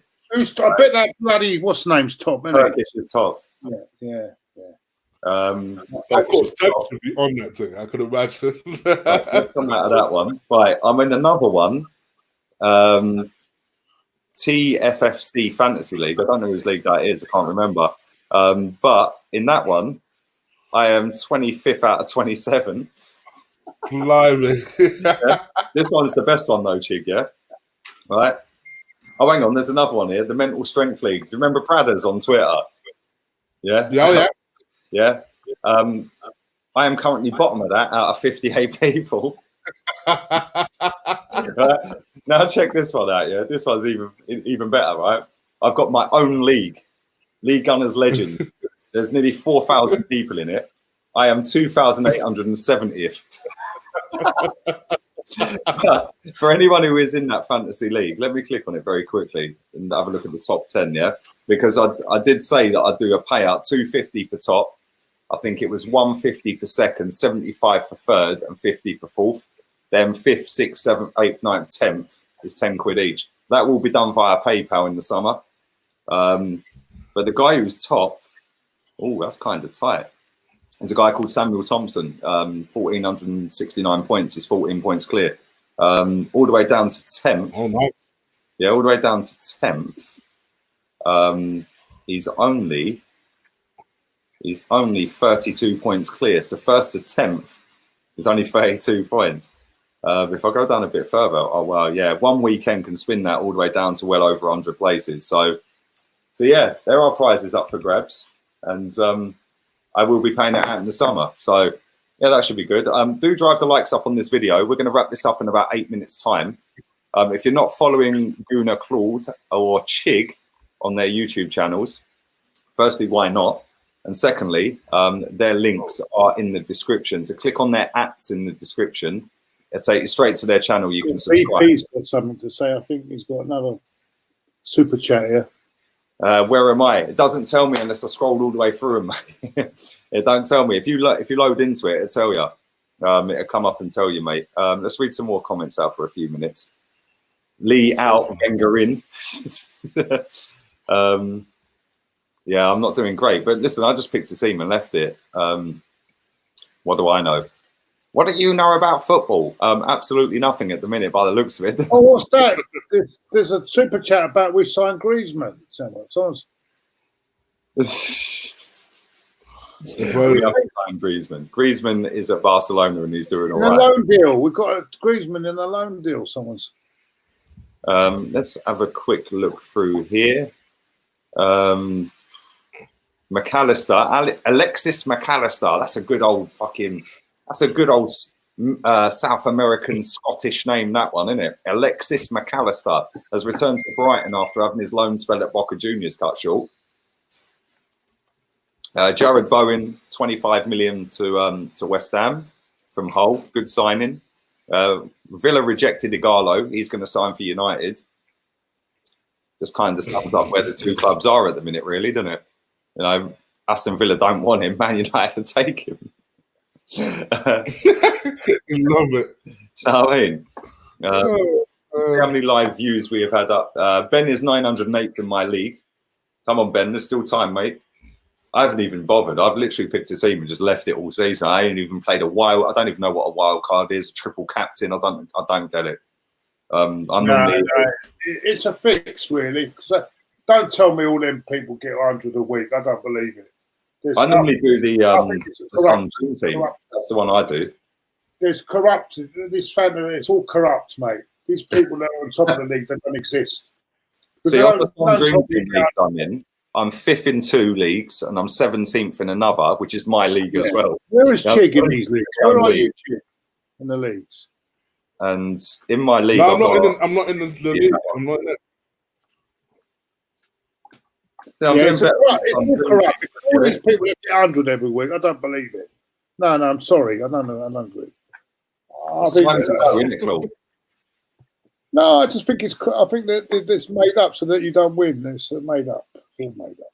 Tyrone says he's 10th in your league. Are you really 10th in my league? I don't think you are, mate. I think you're making this up. Thank you to Jack Bolt for your donation from the lovely, beautiful island of Australia.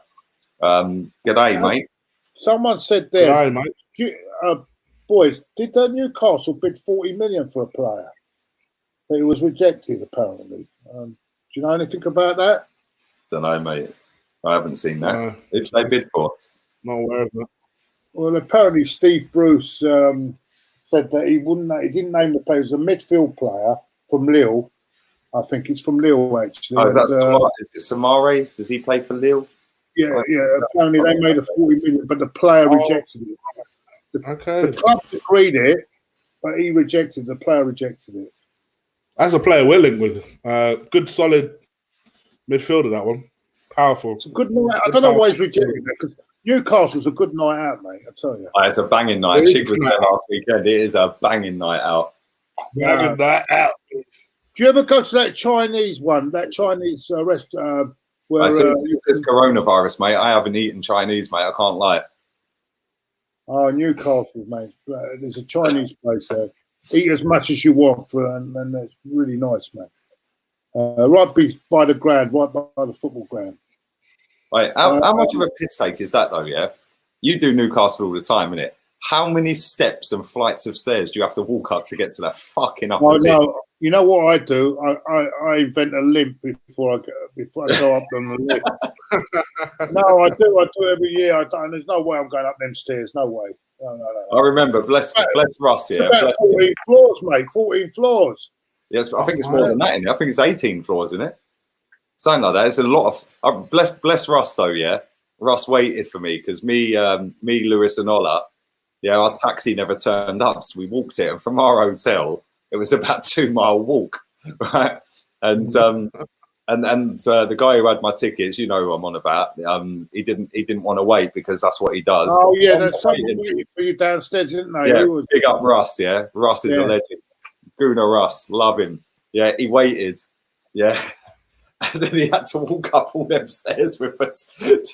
I said to him, just leave it with the security. Just leave it with the stewards. He went, no, they won't let you in. I said, oh, Russ, wait for me, man. Yeah, anyway, bless him. We got there about a minute before kickoff.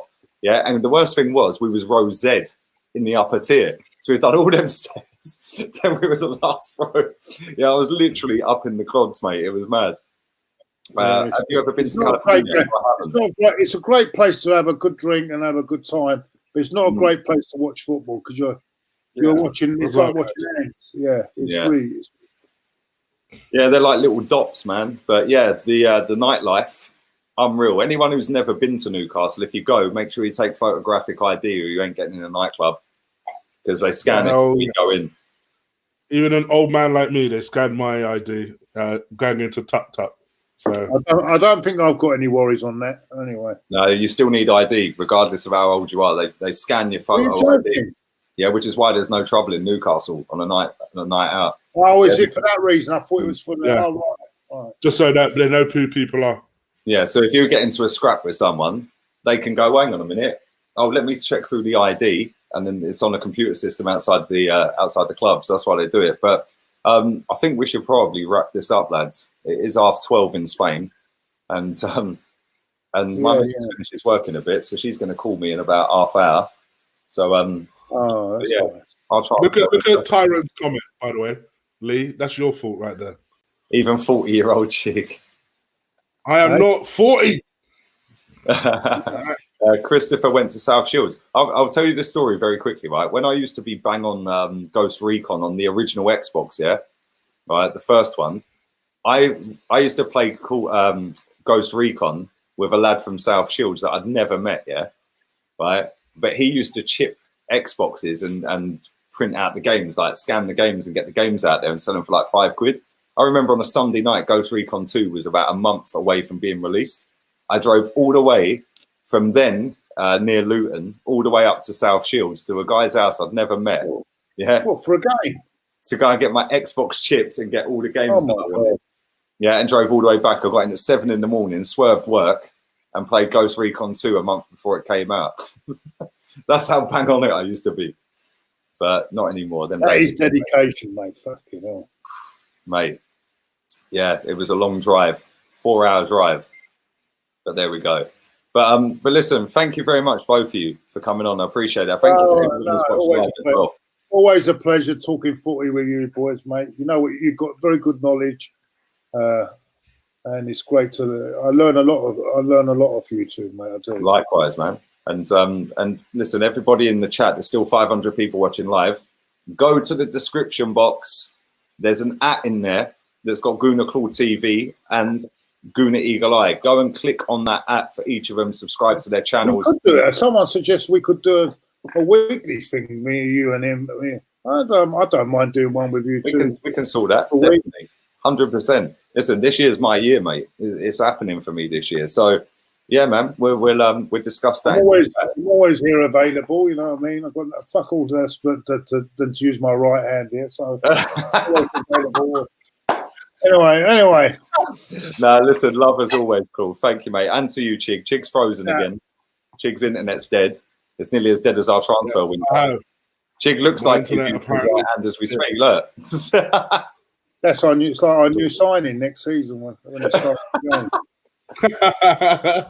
Chig's still frozen. Oh, well. It's still frozen. It really is frozen. Oh my god! I hope Cedric doesn't get frozen. Well, yeah. No, listen. Thank you very much. Cedric. Still frozen, mate. Oh, he's gone. Yeah, it's frozen. But no, honestly, thank you to everybody who's watched live. Nearly 13,000 people. It is just shy of 13k. So thank you very much. The first stream I did throughout the day. Is that throughout the day, or is that just tonight? No, that's just this stream. Yeah, the one this morning is on 14k, and the one this afternoon's on 10. So 14, 27, 36,000 over the 3 streams. That's pretty relentless, considering we've done nothing apart from a loan for an injured player. So listen, thank you very much. Mad love. Thank you, Claude, as always. Always welcome. And Chig, I know you can hear me, although although you have frozen, I know you can hear me. Always, mate. Thank you very much. And thank you to everybody in the chat. You guys have been lit today. Yeah, nearly 40,000 views today. So thank you for all. It's time to go! There we go. It's time to go. On that note, subscribe, like, share, follow my Facebook, Insta, follow Gunnar Claude. Links all in the description. We're out of here. Laters.